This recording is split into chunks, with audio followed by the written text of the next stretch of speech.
Yes, it is fact. Oh, why shall I bother with her? That is Suddha. Vishwas Sudhira Nishcha. Sudhira means very firm faith, not flickering faith. When you have got this kind of Shraddha, naturally the next stage will be how to keep my Shraddha, firm faith in Krishna. Then we have to mix with devotees who are keeping constantly in Krishna's service. Therefore, this temple is required. That devotees will always be engaged in Krishna's service, and those who have got Shraddha, they will come and see how the devotees are engaged, how they have sacrificed their life only for serving Krishna. That is sadhu sangha. Adu sadhya tato sadhu sangha. Therefore we have constructed this big house. Why? The people, the ignorant, the rascals, they may, if they have little faith, they may come, live here, take whatever prasad is available and mix with these devotees.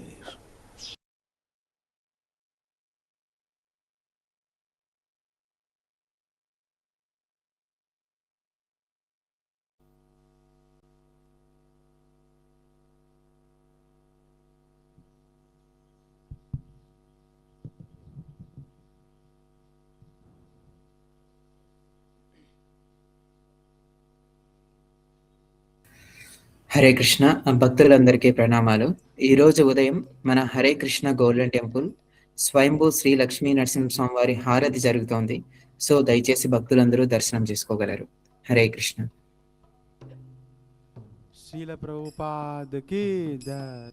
Hare Krishna Hare Krishna Krishna Krishna Hare Hare Hare Rama Hare Rama Rama Rama Hare Hare Krishna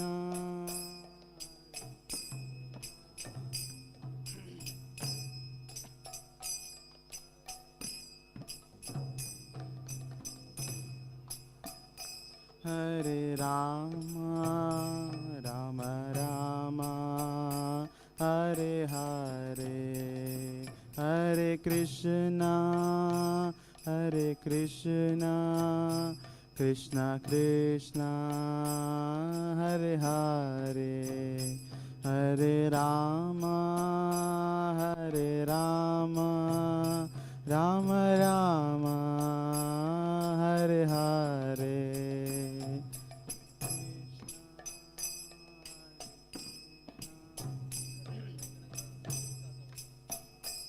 Hare Hare Hare Rama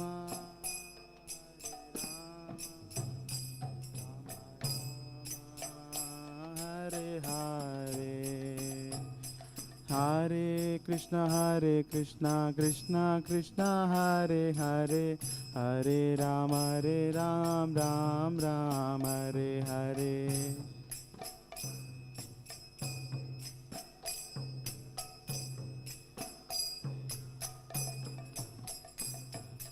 Hare Krishna Krishna Krishna Hare Hare Hare Rama Rama Hare Hare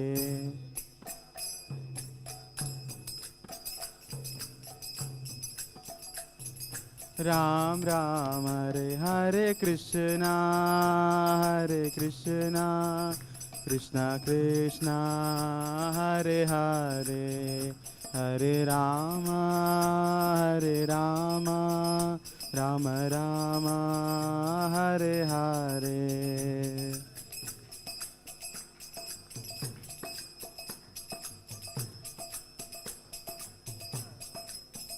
Hare Rama Rama Hare Hare Hare Krishna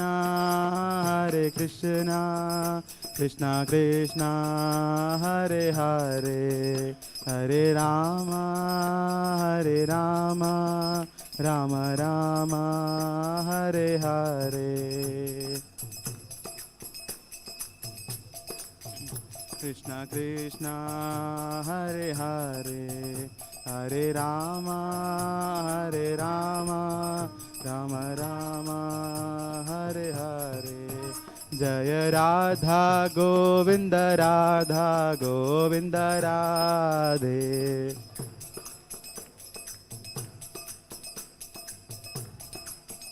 जय गौरनिताय जय Gaur Nitai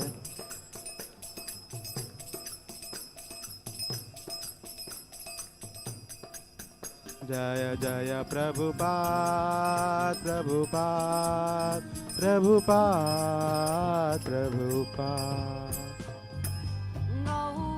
Hare Krishna golden temple Shri Shri Radha Govinda morning దర్శనహారతి జరుగుతుంది. So దయచేసి భక్తులందరూ దర్శనం చేసుకోగలరు.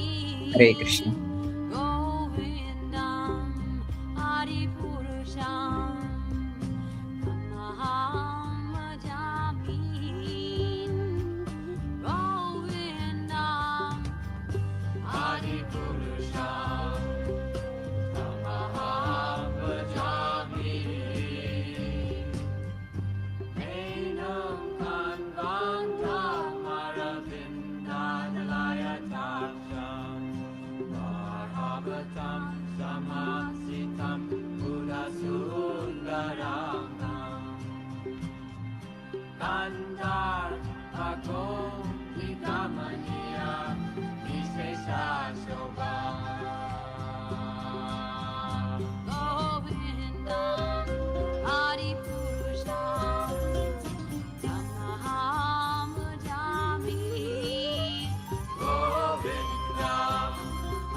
హరే కృష్ణ. భక్తులందరికీ ప్రణామాలు. ఈరోజు ఐక్య విద్య సాత్సంగ స్పీకర్ శ్రీ తేజస్వి చైతన్య దాస ప్రభు. ప్రభు హరే కృష్ణ గోల్డెన్ టెంపుల్లో ఐక్య విద్య మరియు గీతా వ్యాలీస్ ప్రోగ్రామ్స్ కి చీఫ్ ఆపరేషన్స్ ఆఫీసర్ గా సేవలు అందిస్తున్నారు. ఈరోజు క్లాస్ టాపిక్ భగవద్గీత మొదటి అధ్యాయం. Hare Krishna Prabhu. Over to you Prabhu. Hare Krishna Prabhu. So we'll start as usual with pranam mantras. Yes Prabhu. Om Ajnanatimmirandasya ఓం అజ్ఞానతిమిరాంధస్య Jnananjana Shalakaya జ్ఞానాం జనశలాకయా Shurunmilitam Yena చక్షురున్మిలితం యేన Tasmai Shri Gurave Namaha తస్మై శ్రీ గురవే నమః. Nama Om Vishnupadaya నమో ఓం విష్ణుపాదాయ Krishna Preshtaya Bhutale Krishna ప్రేష్టాయ భూతలే Srimate Bhakti Vedanta శ్రీమతే భక్తి వేదాంత Swamin Iti Namine స్వామిన్ ఇతి నామినే. Namaste Saraswate Deve నమస్తే సారస్వతే దేవే Gauravani Pracharine గౌరవాణి ప్రచారిణే Nirvishesha Shunyavadi నిర్విశేష శూన్యవాది Paschatya Deshatarine పాశ్చాత్య దేశతారిణే. Jaya Sri Krishna Chaitanya జయ శ్రీ కృష్ణ చైతన్య Prabhu Nityananda ప్రభు Nityananda Sri Advaita Gadadara Shri అద్వైత Gadadhara Srivasadi Gauravakta Vrinda శ్రీవాసది గౌరభక్త బృంద. Hare Krishna Hare Krishna Hare Krishna Hare Krishna Krishna Krishna Hare Hare Krishna Krishna Hare Hare Hare Rama Hare Rama Hare Rama Hare Rama Rama Rama Hare Hare Rama Rama Hare Hare. Shri Radha Govinda ki జై Jai Gauranga ki జై Shri Narasimha Swami ki జై. Guru Srila Prabhupada ki जय Hare Krishna. Please welcome. प्रणाम प्रभु जी। हरे कृष्ण प्रभु जी दंडवत हरे कृष्ण प्रभु जी धन्यवाद प्रणामములు हरे कृष्ण प्रभु जी Hare Krishna. प्रणाम Hare Krishna. So Prabhu, shall I display the shlokas? Yes Prabhu. Okay.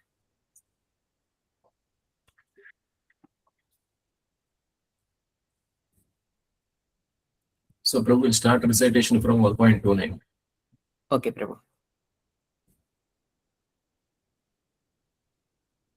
Vepaduscha sharire me వేపదుశ్చ శరీరే మే Roma harshasta jayate రోమహర్షశ్చ జాయతే Gandivam samsrate hastat గాంధీవం సంసతే హస్తాత్ Tyakchaiva paridahyate. త్వక్చైవ పరిదహ్యతే. So Prabhu, please proceed for translation and purport. Yes Prabhu. Hare Krishna Prabhu. నా శరీరమంతయు కంపించుతున్నది, నాకు రోమాంచనము కలుగుతున్నది.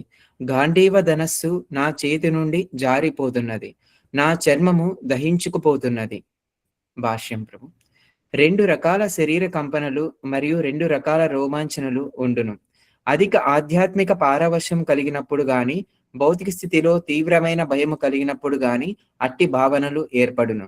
ఆధ్యాత్మిక అనుభూతిలో భయం అనేది ఉండదు. ఈ సందర్భములో అర్జునుడి శరీరములో కనిపించే లక్షణాలకు ప్రాణ నష్టము జరుగును. భౌతిక భయమే కారణము. అతని ఇతర లక్షణముల ద్వారా ఈ విషయము ప్రకటమగును. అతడు ఎంతో అసహనమునకు గురయ్యను. సుప్రసిద్ధమైన గాంధీవ ధనస్సు చేతి నుండి జారిపోతుండెను. అతనికి తన హృదయము దహించుకుపోతున్నట చేత చర్మము దహించుకుపోతున్నట్లుగా అనుభూతి కలుగుతుండెను. వీటన్నింటికి దేహాత్మ బుద్ధియే కారణము. Okay, Prabhu. So we'll proceed for next shloka. Yes ప్రభు.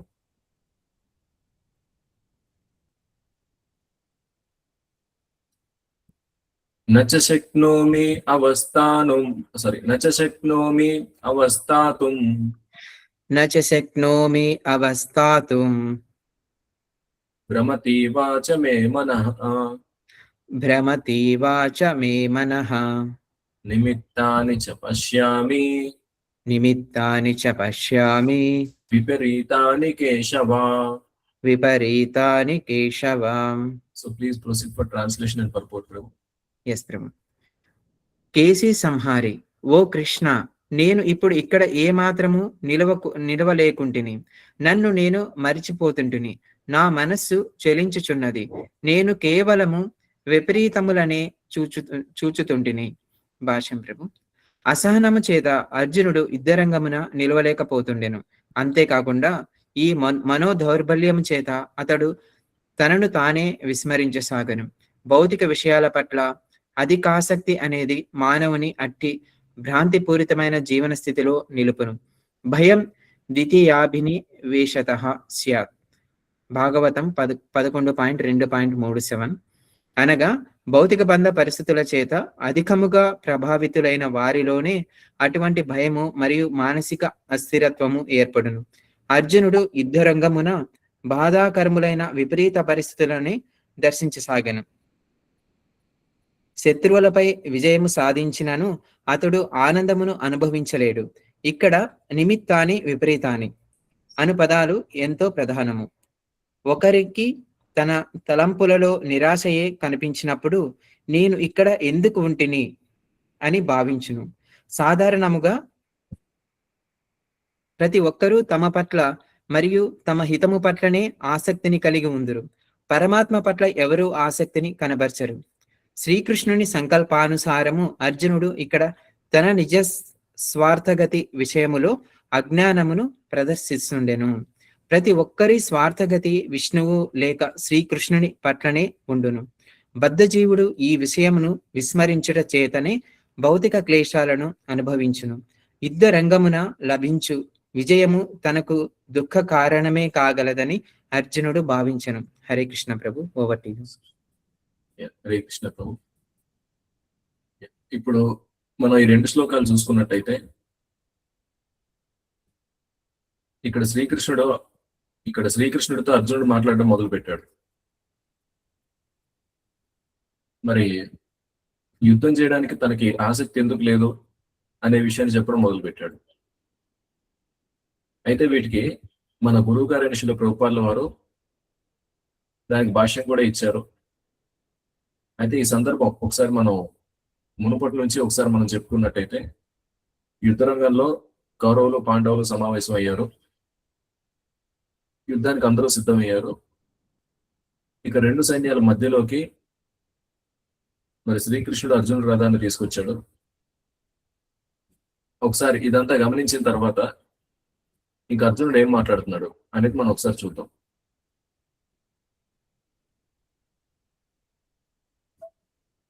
మరి క్రితం వారం మనం మాట్లాడుకున్న శ్లోకం ఏదైతే ఉందో ఆ శ్లోకంలో ఒక విషయం వచ్చేసి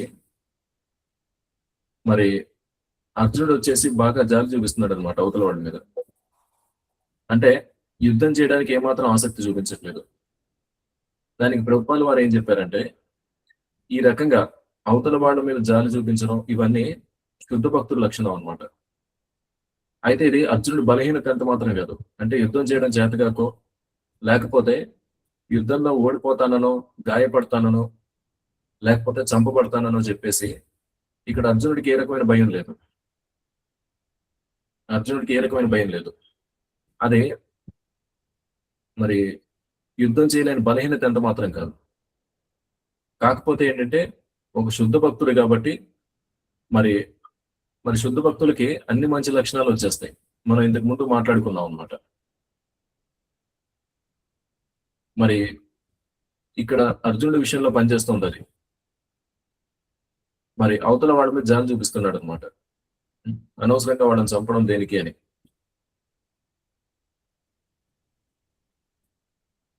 అయితే మరి పరిస్థితి ఏంటి, తర్వాత పరిస్థితి ఏంటి, ఇంకేం మాట్లాడుతున్నాడో చూద్దాం. నా శరీరం కంపిస్తుంది, మరి అలాగే రోమాంచనం అనేది కలుగుతుంది అనేసి చెప్తున్నాడు. అంటే శరీరం మీద ఉన్న వెంట్రుకలు లేచి నిలబడతాయి అన్నమాట. మరి ఇటువంటి స్థితి అనేది ఏ సందర్భంలో వస్తుంది? మరి భౌతిక స్థితిలో ఉన్నప్పుడు విపరీతమైన భయం కలిగినప్పుడు ఆ పరిస్థితి అనేది ఒకటి వస్తుంది. ఇంకొకటి ఆధ్యాత్మిక అనుభూతి. అంటే భగవంతుడి మీద ప్రేమ అనే స్థాయికి వెళ్ళినప్పుడు, భగవంతుడి మీద ధ్యానంలో ఉన్నప్పుడు ఆ స్థితి అనేది వస్తుందన్నమాట. ఈ 2 సందర్భాల్లో ఈ రకమైన రోమాంచనం అనే పరిస్థితి, శరీరం కంపించడం అనే పరిస్థితి, ఇవి 2 వస్తాయి. అయితే ఇక్కడ అర్జునుడి విషయంలో చూస్తే గనక, అర్జునుడి విషయంలో చూసుకుంటే మరి ఈ అనుభూతి ఎందుకు వస్తుంది? అతనికి ఈ భౌతిక భయం చేతనే వస్తుంది. ఏంటి ఆ భయం? ఇప్పుడు యుద్ధం మూలంగా జరగబోయేది ఏంటి? మొత్తం వినాశనం మాత్రమే. ఈ యుద్ధం జరిగితే, ఈ యుద్ధంలో ఈ ప్రాణ నష్టం అంతా సంభవిస్తే మరి ధర్మం అధర్మం తెలిసిన వాళ్ళు ఎవరు ఉండరు. మరి ధర్మం అధర్మం అనేవాడు తెలిసిన వాళ్ళు లేకపోతే ఏమవుతుంది? సహజంగా భౌతిక లోకంలో పరిస్థితి ఏంటి? మనకి మంచి చెడు చెప్పేవాళ్ళు ఎవరు లేరు అనుకుందాం. మనకి మంచి ఏదో చెడేదో తెలియదు. అటువంటి పరిస్థితుల్లో మనం దేని వైపు వెళ్తాం? మంచి వైపు వెళ్తామా, చెడు వైపు వెళ్తామా? చెడు వైపు వెళ్తాం. 100%, 100కు 100% మనం చెడు వైపే వెళ్తాం అనమాట. అదేవిధంగా ధర్మం అధర్మం ఏంటి అనేది సమాజానికి తెలియనప్పుడు సహజంగా అధర్మం వైపే సమాజం అనేది వెళ్తుంది అనమాట. చాలా సహజంగా జరిగిపోతుంది అది. ఇంకొకటి, ఆ రకమైన జీవితంలో ఉన్న వాళ్ళు అది అధర్మం అని కూడా వాళ్ళకి ఏమాత్రం అనిపించదు. అది చాలా సహజమైన జీవితం అనిపిస్తుంది. ఈ రోజుల్లో చూసుకుంటే, ఈ రోజుల్లో అంటే క్రితం అప్పుడే 8 సంవత్సరాల దాకా అయిపోయింది ఇవన్నీ జరిగి. 2017, 2018 నుంచి చూసుకుంటే మన సుప్రీంకోర్టు ఇచ్చే తీర్పులు కావచ్చు, లేకపోతే మన సమాజంలో మనుషుల్లో వచ్చే మార్పులు కావచ్చు. మనుషుల్లో వచ్చే మార్పు అంటే మనుషుల మనస్తత్వాల్లో. మరి ధర్మం ఏంటో అధర్మం ఏంటో తెలియకుండా ప్రవర్తించే పద్ధతి పెరిగిపోతుంది. ప్రవర్తించడం సంగతి పక్కన పెట్టండి, ఆలోచించే విధానం. ఎందుకంటే ఆలోచనలే తర్వాత ఆచరణకు వస్తాయి అన్నమాట. ఆలోచనలే ఆచరణకు వస్తాయి. మరి ఈ మత్తు పదార్థాలు తీసుకోవడం ఏంటి? సిగరెట్లు కావచ్చు, లేకపోతే ఈ మద్యం కావచ్చు, ఇవి తప్పు అని చెప్పేసి మనకి, నాకు తెలిసి 6వ తరగతి నుంచి మనకి ఈ సోషల్ టెక్స్ట్ బుక్ లో ఉంది. అలాగే మాదక ద్రవ్యాలకు సంబంధించి కూడా మనకి ఒక రకమైన అవగాహన అనేది ఇచ్చారు. ఐ థింక్ అది 7th క్లాస్ నుంచి 8th క్లాస్ నుంచి ఉన్నట్టుంది. ఐ రిమెంబర్ రఫ్లీ, నాకు అంత ఎగ్జాక్ట్ గా గుర్తు రావట్లేదు. కానీ మనకి స్కూల్ టెక్స్ట్ బుక్స్ లో అయితే ఉంది. అంటే అంతో ఎంతో అవగాహన అంటే ఇది మంచి చెడు అని చెప్పారు, కానీ అది ధర్మం అధర్మం అనే కోణంలో మనకి చెప్పలేదు. ఒకరు ఆ రకంగా చెప్పినా కానీ దారి తప్పే వాళ్ళు ఉంటారు. మనకి మంచి చెడు అనే కోణంలో చెప్పారు. ఆ రకంగా చెప్పినప్పటికీ ఈ రోజుల్లో చూసుకుంటే బాగా చదువుకున్న వ్యక్తులు, బాగా చదువుకుని మంచి కంపెనీలో పనిచేస్తూ డబ్బు సంపాదిస్తున్న వ్యక్తులు, ఈ రకమైన వ్యక్తులు కూడా ఇటువంటి అలవాట్లకి బానిసలు అవుతున్న వాళ్ళు ఉన్నారు. బాగా కష్టపడి చదువుకుంటే తప్పితే, మరి అఫ్ కోర్స్ ఈ రోజుల్లో కష్టపడి చదివి డిగ్రీ తెచ్చుకున్న ఉద్యోగం వచ్చిందన్న గ్యారంటీ లేదు. There is no guarantee. ఉద్యోగాలు అనేవి it depends upon market demand. ఒక వ్యాపారిగా నాకు వ్యాపారం జరుగుతోంది అనుకుంటే నేను స్టాఫ్ని తీసుకుంటాను. నాకు ఇక్కడ వ్యాపారమే లేనప్పుడు నేను ఎంప్లాయీస్ని తీసుకోను. ఇంకా ఉన్న వాళ్ళని ఎలా కత్తిరిద్దామని చూస్తాను. ఎందుకంటే ఖర్చు అనేది సేవ్ చేసుకోవాలి. ఖర్చు అనేది నేను తగ్గించుకోవాలి. నాకు వ్యాపారం లేనప్పుడు నేను ఖర్చు పెట్టకూడదు. అంటే this is how the market will go. Market అనేది ఈ రకంగా ముందుకెళ్తుంది అనమాట. సరే, ఎనీహౌ దట్స్ సెపరేట్ థింగ్. అదంతా ఇంకా ఎకనామిక్స్ బిజినెస్ లోకి వెళ్తుంది. మరి బాగా చదువుకున్న తర్వాత, ఒక క్వాలిఫికేషన్ అనేది వచ్చిన తర్వాత, ఒక డిగ్రీ అనేది వచ్చిన తర్వాత వెళ్ళేది కంపెనీలోకి, ఏదైనా కార్పొరేట్ లో పనిచేయడానికి వెళ్తారు. మరి అక్కడ కార్పొరేట్లకు వెళ్ళినప్పుడు కొన్ని సందర్భాల్లో వాళ్ళు పార్టీలు ఇస్తూ ఉంటారు అనమాట. కార్పొరేట్ పార్టీస్ అంటే ముఖ్యంగా కొన్ని సాఫ్ట్వేర్ కంపెనీస్. మరి అవే సాఫ్ట్వేర్ కంపెనీస్ పార్టీలు అవి ఇచ్చినప్పుడు they will allow liquor also.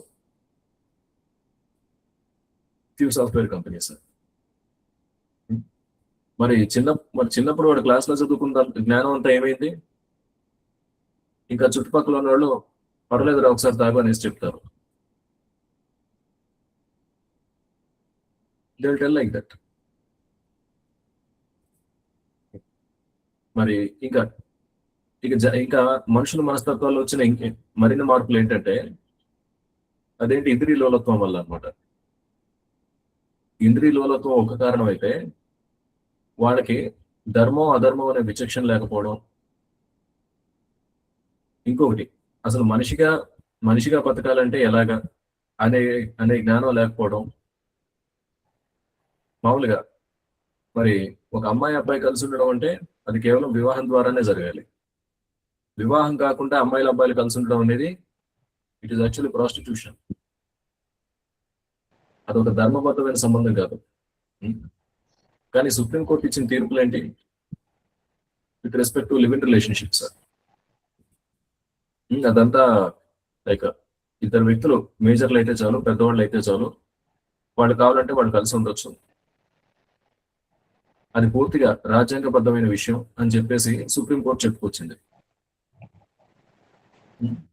అంటే మామూలుగా పరిస్థితి ఏంటంటే ఒరే ఇది ధర్మం ఇది అధర్మం అని చెప్తేనే లేదు నాకు అధర్మం ఎక్కువ సుఖాన్ని ఇస్తుంది కాబట్టి అధర్మం వైపు వెళ్ళిపోతాను అనే జనాభా మనకు ఆల్రెడీ ఎక్కువే. ఈ రకమైన జనాభా కలియుగంలో ఉంటారు. ఇది ధర్మం ఇది అధర్మం అని స్పష్టంగా చెప్తేనే పరిస్థితి. మరి అటువంటిది మరి అంత పెద్ద స్థాయిలో ఉన్న వ్యక్తులు మరి ఈ రకమైన తీర్పులు చెప్పడం, ఈ రకమైన మాటలు మాట్లాడడం, ఈ రకమైన పనులు చేస్తే దాని ప్రభావం సమాజం మీద ఏ రకంగా ఉంటుంది? ఇప్పుడు తీర్పిస్తున్నాం సరే, మరి దీని ప్రభావం వచ్చే 15 సంవత్సరాలు లేదా 25 సంవత్సరాల్లో సమాజం మీద ఏ విధంగా ఉండబోతోంది అనేది నాకు తెలిసి ఆ వ్యక్తులు ఆలోచించలేరు. కానీ దాని ప్రభావం ఎలా ఉంటుంది? ఎందుకంటే అది సంస్కారంతో ఉన్న సంబంధం కాదనమాట. ఒక అబ్బాయి కలిసి ఉండాలంటే వివాహ సంస్కారం అనేది జరగాలి. మనకి వర్ణాశ్రమ వ్యవస్థలో కూడా బ్రాహ్మణ, క్షత్రియ, వైశ్య, శూద్ర పై 3 వర్ణాలకి చాలా రకాల సంస్కారాలు ఉంటాయి. వాళ్ళకి పుట్టుక నుంచి చావు వరకు వాళ్ళకి రకరకాల సంస్కారాలు ఉంటాయి. ఇంకా వాడు పుట్టక ముందే సీమంతం చేస్తారు ఆడవాళ్ళకి, అది కూడా ఒక సంస్కారం. వాడు పుట్టుక ముందు నుంచే వాడికి సంస్కారం అనేది మొదలైపోతుంది. అంటే ఈ సంస్కార ప్రక్రియ అనేది ఒకటి మొదలవుతుంది అనమాట. అయితే శూద్రులకు వచ్చేసి వాళ్ళకి ఒకే ఒక సంస్కారం, వాళ్ళకి ఒకే ఒక సంస్కారాన్ని శాస్త్రాల్లో నిర్దేశించారు. ఏంటది? వివాహ సంస్కారం. అంటే వర్ణాశ్రమ వ్యవస్థలో ఎంత దిగువ శ్రేణిలో ఉన్న వాడికైనా మరి వాడు తప్పకుండా పాటించాల్సిన సంస్కారం ఏంటి? వివాహ సంస్కారం. అంటే అది కనీసం అనమాట. అంటే ఆ రకమైన కనీస సంస్కారం కూడా మరి మనుషులు పాటించకపోతే ఏమవుతుంది? అనవసర జనాభా అనేది తయారవుతుంది అనమాట. అనవసర జనాభా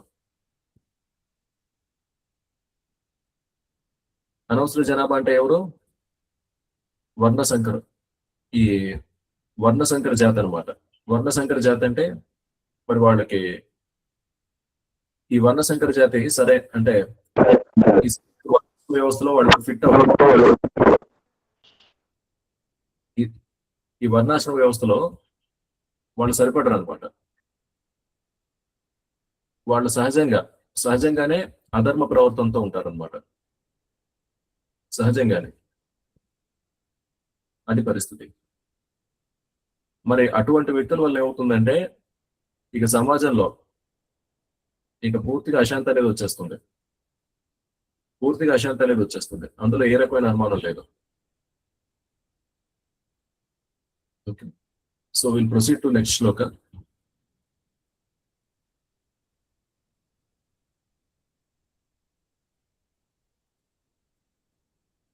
సో ఇంకా ఇక్కడ అర్జునుడు ఏం చెప్తున్నాడంటే మరి ఇక్కడ నేను నిలబడలేకపోతున్నాను, ఇక నన్ను నేను మర్చిపోతున్నాను, అలాగే నా మనసు అనేది కొంచెం బాగా కకాపికలం అవుతుందని చెప్పేసి చెప్తున్నాడు. నేను కేవలం విపరీతాన్ని మాత్రమే చూస్తున్నాను అనేసి అర్జునుడు అంటున్నాడు అనమాట. మరి ఇంకా ఏమంటున్నాడంటే, శత్రువుల మీద విజయం సాధించినా గానీ ఈ సుఖాన్ని నేను అనుభవించలేను అనేసి అర్జునుడు అంటున్నాడు.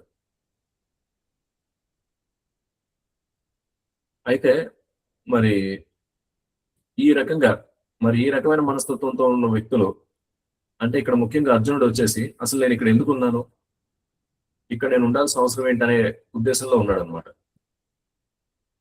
ఎందుకంటే ప్రతి ఒక్కళ్ళు సాధారణంగా మరి ఎవరి స్వార్థం వాళ్ళు చూసుకుంటారు. ఎవరి స్వార్థం అంటే మరి ఎవరి క్షేమాన్ని వాళ్ళు చూసుకుంటారు.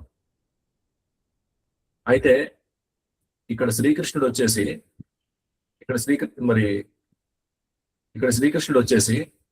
మరి ఈ రకంగా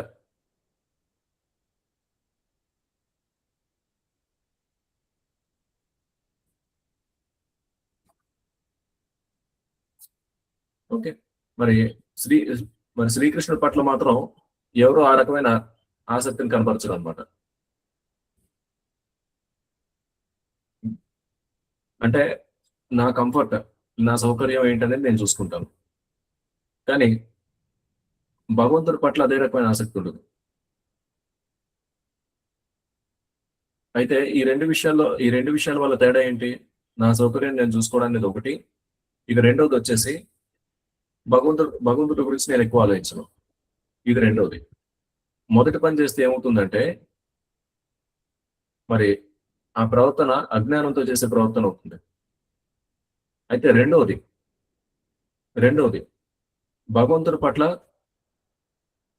పట్ల ఆసక్తి, లేదా భగవంతుడి సేవ పట్ల ఆసక్తి, అంటే భగవంతుడి ఇచ్ఛానుసారం నడుచుకోవడం అనే ఆసక్తి ఏదైతే ఉందో దాని ప్రకారం ప్రవర్తిస్తే ఏమవుతుంది? అది భగవంతుడి చైతన్యం అవుతుంది. అది భగవంతుడి చైతన్యం అవుతుంది అనమాట, లేదా కృష్ణ చైతన్యం అవుతుంది. ఇక్కడ ప్రతి ఒక్కళ్ళ స్వార్థగతి విష్ణుమూర్తి లేదా శ్రీకృష్ణుడు అనేసి ఇక్కడ ప్రభుపాల్ వారు చెప్తున్నారు. సో మనకి స్వార్థం అనేది ఉంటుంది జీవితంలో. ఎవరి స్వార్థం వాళ్ళు చూసుకుంటారు. నాకు పలానా ఊరు సౌకర్యంగా ఉంటుంది, పలానా ఊర్లో ఉండే ఒక వాతావరణం నాకు నచ్చుతుంది, కాబట్టి నేను అక్కడికి వెళ్ళిపోయి ఉంటాను. అదేంటంటే నా సౌకర్యం. ఇంకా ఆ ఊర్లో ఖర్చులు అనేవి తక్కువ ఉంటాయి, అక్కడైతే నేను కొంచెం సౌకర్యంగా చక్కగా బతికేయచ్చు. ఇదో రకమైన స్వార్థం. అక్కడ అదేంటంటే నా సౌకర్యం అనమాట. ఇంకొకటి లేదు పలానా నగరంలో అయితే నాకు ఉద్యోగ అవకాశాలు, వ్యాపార అవకాశాలు ఎక్కువగా ఉంటాయి. ఇప్పుడున్న నగరంలో వచ్చేసి నాకు వచ్చే సంపాదన కేవలం సరిపోతుంది, కానీ పలానా నగరానికి వెళ్తే నేను ఉన్నతంగా ఎదగవచ్చు. అది విదేశంలో ఉన్న నగరం కావచ్చు, స్వదేశంలో ఉన్న నగరం కావచ్చు, కాబట్టి ఆ నగరానికి వెళ్ళిపోతాను. ఈ రకంగా ఈ రెండు చిన్న ఉదాహరణలు, ఇంకా పెద్దవి కూడా ఉంటాయి. మరి ఇది వచ్చేసి ఏంటి? మన స్వార్థం మనం చూసుకోవడం. అయితే ఇంత చేసి ఈ స్వార్థం కూడా ఏంటి?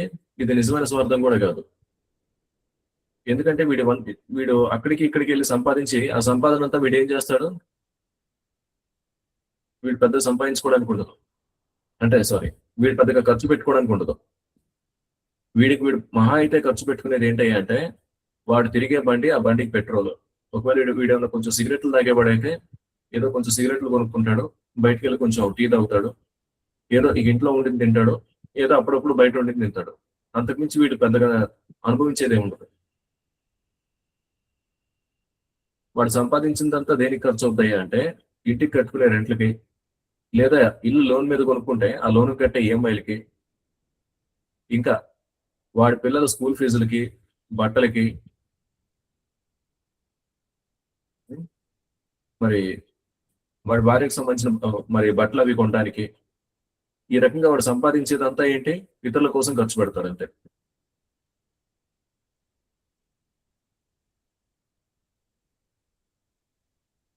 అంటే వాడి స్వార్థం చూసుకున్నాడు, ఈ రకంగా ఎదుగుతున్నాడు అనుకోవచ్చు. కానీ దాని నుండి వచ్చిన ఫలితాన్ని దేని మీద ఖర్చు పెడుతున్నాడు? ఇతరుల కోసమే. ఇతరుల కోసమే. ఇంత చేసి ఇంత కష్టపడి అవతల వాళ్ళందరూ వీడికి విధేయులుగా ఉంటారా? వీడి భార్య పిల్లలు వీడికి విధేయులుగా ఉంటారంటే ఇట్స్ అ బిగ్ క్వశ్చన్. అదో పెద్ద question mark. There is no guarantee. ఉండొచ్చు, ఉండకపోవచ్చు. వీడు ఇంత కష్టపడి పిల్లల్ని బాగా పెంచి వాళ్ళకి కావాల్సినవన్నీ ఇచ్చి లక్షలు పోసి వాళ్ళని చదివించి పెద్దవాళ్ళని చేసి ఉండొచ్చు. సరే, వీడి పిల్లలు కూడా కొంచెం మంచిగా చదువుకుని విదేశాల్లో సెటిల్ అవుతారు. ఈ రకంగా విదేశాల్లో సెటిల్ అయిన వాళ్ళు, విదేశాల్లో సెటిల్ అయిన పిల్లలు అప్పుడప్పుడు వచ్చిపోతూ ఉంటారు అనమాట. అప్పుడప్పుడు వచ్చిపోతూ ఉంటారు. అంటే కొంతమంది అయితే 4 సంవత్సరాలకు వచ్చి వెళ్తూ ఉంటారంట, నేను విన్నాను. మేబీ కొంతమంది సంవత్సరానికి ఒకసారి కూడా వచ్చి వెళ్తూ ఉండొచ్చు. కానీ సంవత్సరానికి ఒకసారి ఈ రకంగా ఇండియా వచ్చి వెళ్ళేవాళ్ళు చాలా తక్కువ మంది. చాలా మంది మటుకు కొంచెం ఎక్కువ సమయం తీసుకుంటారు అనమాట. అది పరిస్థితి. మరి ఇక్కడ వీడేమో ఇండియాలో మిగిలిపోయాడు. మరి ఎవరు సమయం వచ్చినప్పుడు వాళ్ళు వెళ్ళిపోవాలి. మరి ఈ వ్యక్తి యొక్క భార్య చనిపోయింది అనుకోండి, వీడు ఇక్కడ ఒకడే ఒంటరిగా మిగులుతాడు అనమాట. మరి ఉండడానికి డబ్బులు ఉన్నాయి, పిల్లలు మాత్రం వీడితో లేరు. అన్నీ ఉన్నా కానీ ఒంటరి బ్రతుకు అనేది బతకాలి. అది పరిస్థితి. అంటే మన స్వార్థం అనేది మనం చూసుకుంటే అంతిమంగా మనకి దుఃఖం అనేది ఏ రకంగా మిగులుతుంది అనే దానికి ఇది ఎన్నో ఉదాహరణలో ఒక చిన్న ఉదాహరణ. ఇది మనం సహజంగా చూసే ఉదాహరణ అనమాట. ఇది ఇంకా చాలా విషయాలు ఉంటాయి, ఇంకా అవన్నీ మనంగా ఆలోచించుకోవచ్చు. అయితే ఇక్కడ నిజమైన స్వార్థగతి అంటే ఏంటనేది ఇక్కడ ప్రభుపాల వారు చెప్పడం, అది శ్రీకృష్ణుడే అనేసి చెప్తున్నాడు. ఇదే ఆలోచిద్దాం, ఇదే ఉదాహరణ. వాడు కుటుంబం కోసం కష్టపడేవాడు, వాడు భగవంతుడు సేవ చేస్తూ భగవంతుడి కోసం కష్టపడుతున్నాడు. మరి వాడి విషయంలో ఏమవుతుంది? ఈ రకంగా వాడు ఇదివరకు పెద్ద భక్తుడు కాకపోయినా సరే, ఏదో భగవంతుడి కార్యక్రమం, ధర్మ కార్యక్రమం అనుకుని మొదలు పెట్టింది వాడు సిన్సియర్గా, వాడు సరైన శ్రద్ధతో ఈ రకమైన కార్యక్రమాన్ని చేపడితే ఏమవుతుంది? భగవంతుడే అటువంటి వ్యక్తిని ముందు గురువు దగ్గరికి పంపిస్తాడు. గురువు కృష్ణ కృపాపై భక్తిలతా బీజం.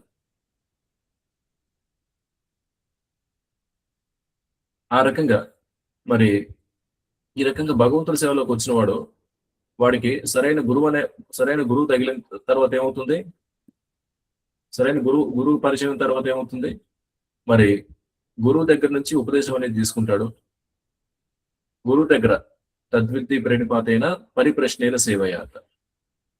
ఈ రకంగా నేర్చుకోవాల్సినవన్నీ నేర్చుకుంటాడు. ఇదంతా నేర్చుకున్న తర్వాత ఏమవుతుంది? గురువు నుంచి ఇవన్నీ నేర్చుకున్న తర్వాత ఏమవుతుంది? ఇంకా అతను భగవంతుడి సేవలో ఒక రకమైన నిష్ట అనేది వస్తుంది అనమాట. అలాగే జీవితం పట్ల ఒక స్పష్టత అనేది వస్తుంది. ఇంతకు ముందు లేని స్పష్టత ఇప్పుడు కొత్తగా వచ్చిన స్పష్టత ఏంటి అనేది క్వశ్చన్ మార్క్. ఇంతకు ముందు లేని స్పష్టత ఏంటి? మానవ జీవితం దేనికి అనే ప్రశ్నకి there is no answer previously. ఇప్పుడు కొత్తగా వచ్చిన స్పష్టత ఏంటి? గురువు దగ్గరికి వచ్చిన తర్వాత మానవ జన్మ ఎందుకు ఎత్తాను అనే విషయానికి సంబంధించి స్పష్టత ఏంటి? ఆ స్పష్టత ఏంటంటే, భారత భూమితే హోయిపై మనుష్య జన్మ యార జన్మ సార్థక కరి కరో పరోపకార. అంటే భారత భూమిలో మానవ జన్మ ఎత్తినప్పుడు మన జీవితాన్ని సార్థకం చేసుకుని పక్క వాళ్ళకు మనం సహాయం చేయాలి.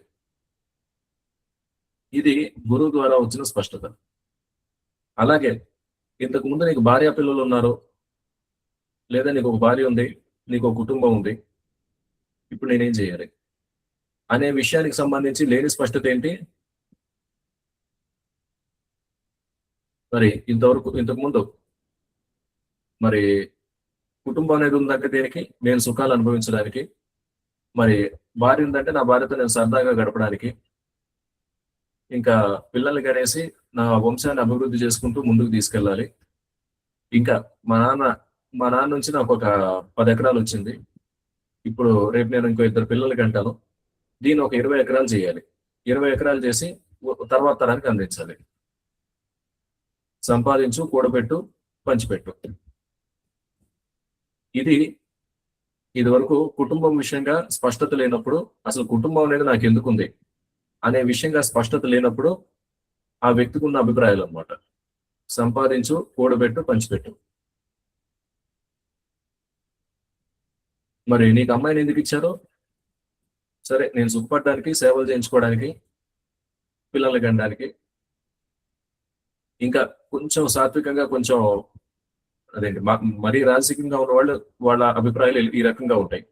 కొంచెం సాత్వికంగా ఉన్న వ్యక్తులు వచ్చేసి అదే నాకు కొంచెం తోడు ఉండడానికి, కొంచెం నాకు బాధ వస్తే ఎవరికి చెప్పుకోవడానికి ఈ రకంగా మాట్లాడతారు.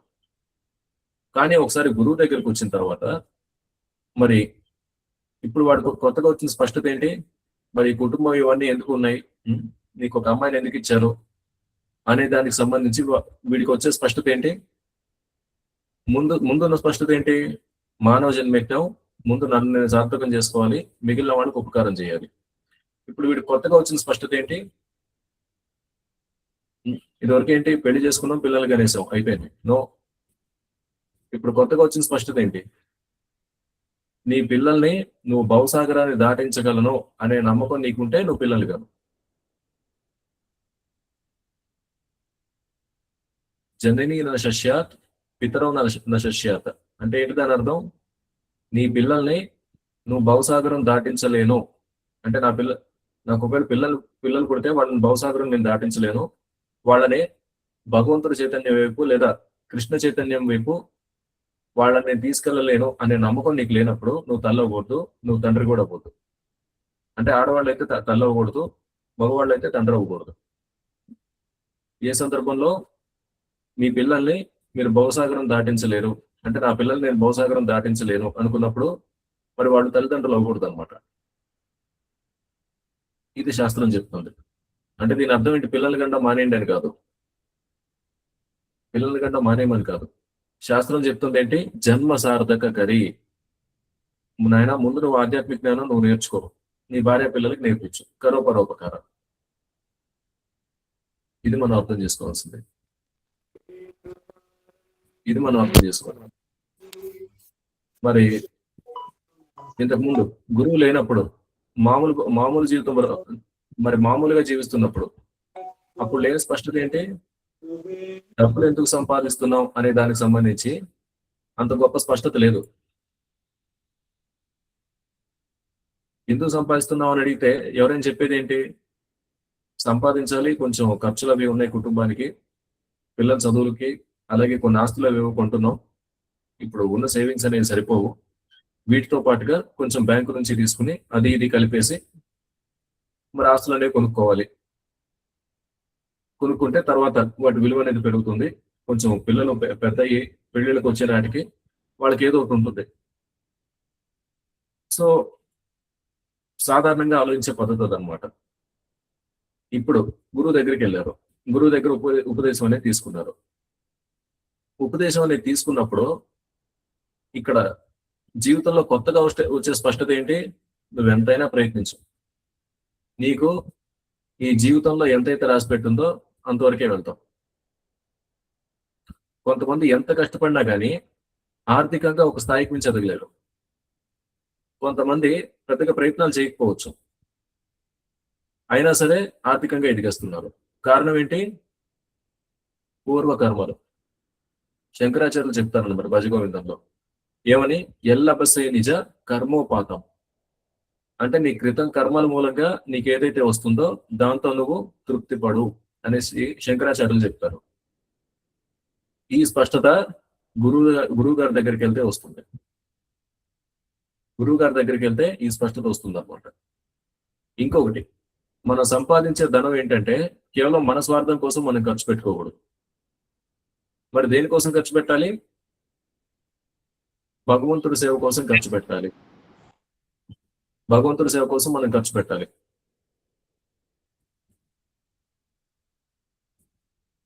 అంటే సంపాదించేది మొత్తంగా దానం చేసేమని ఎవరు చెప్పడం లేదు. ఎందుకంటే గృహస్థ జీవితంలో ఉండే వాళ్ళకి సంపాదన అనేది 100% అవసరం. అయితే మరి ఆ సంపాదించే సంపాదనతో ఏం చేయాలి? కుటుంబాన్ని పోషించుకోవాలి. అందులో ఏ రకమైన అనుమానం లేదు. ఇంకా దాని తర్వాత ఏం చేయాలి? మరి వైదిక శాస్త్రాల అనుసారం గృహస్థుడనేవాడు బ్రహ్మచారుల్ని, అలాగే వానప్రస్థుల్ని, సన్యాసుల్ని పిల్లల్లాగా చూసుకోవాలి. ఇదివరకు సన్యాసులు కావచ్చు, బ్రహ్మచారులు కావచ్చు, వాళ్ళు భిక్షాటనకి వచ్చేవాళ్ళు అనమాట. వాళ్ళ ఇంటికి వచ్చారంటే మరి అది అదృష్టంగా భావించి వాళ్ళని, ముఖ్యంగా సన్యాసుల్ని, ముఖ్యంగా సన్యాసులను అనమాట. మరి సన్యాసులు అయితే వాళ్ళ ఇంట్లోకి ఆహ్వానించి వాళ్ళకి కావలసిన మరి ప్రసాదం అదంతా పెట్టి, ఇంకా మరి భగవంతుడి చైతన్యం వైపు ముందుకు ఎలా వెళ్ళాలి అనే దాని నుంచి వాళ్ళ దగ్గర ఉపదేశం అది తీసుకుని, వాళ్ళ దగ్గర ఆశీర్వాదం అది తీసుకుని, మరి వాళ్ళకి కావాల్సిన బట్టలు, ఇటువంటి విషయాలు ఇవ్వడం, ఇటువంటివి వాళ్ళకి ఇవ్వడం అనమాట. అంటే ఆ సంపాదించిన సంపాదనతో ఇటువంటి వాళ్ళందరినీ పోషించాలి. పోషించడం అంటే ఇంటికి వచ్చినప్పుడు వాళ్ళకి ఆహారం అది ఇవ్వడం, వాళ్ళకి సరైన బట్టలు అవి లేకపోతే ఆ బట్టలు ఇవ్వడం. ఇది గృహస్థుల ధర్మం అనమాట. అలాగే మరి ఆ కుటుంబంలో సెంటర్ అంటే ఎవరు కేంద్రంగా ఆ గృహస్థ జీవనం అనేది జరగాలి అంటే భగవంతుడి కేంద్రంగా ఆ గృహస్థ జీవనం అనేది జరగాలి.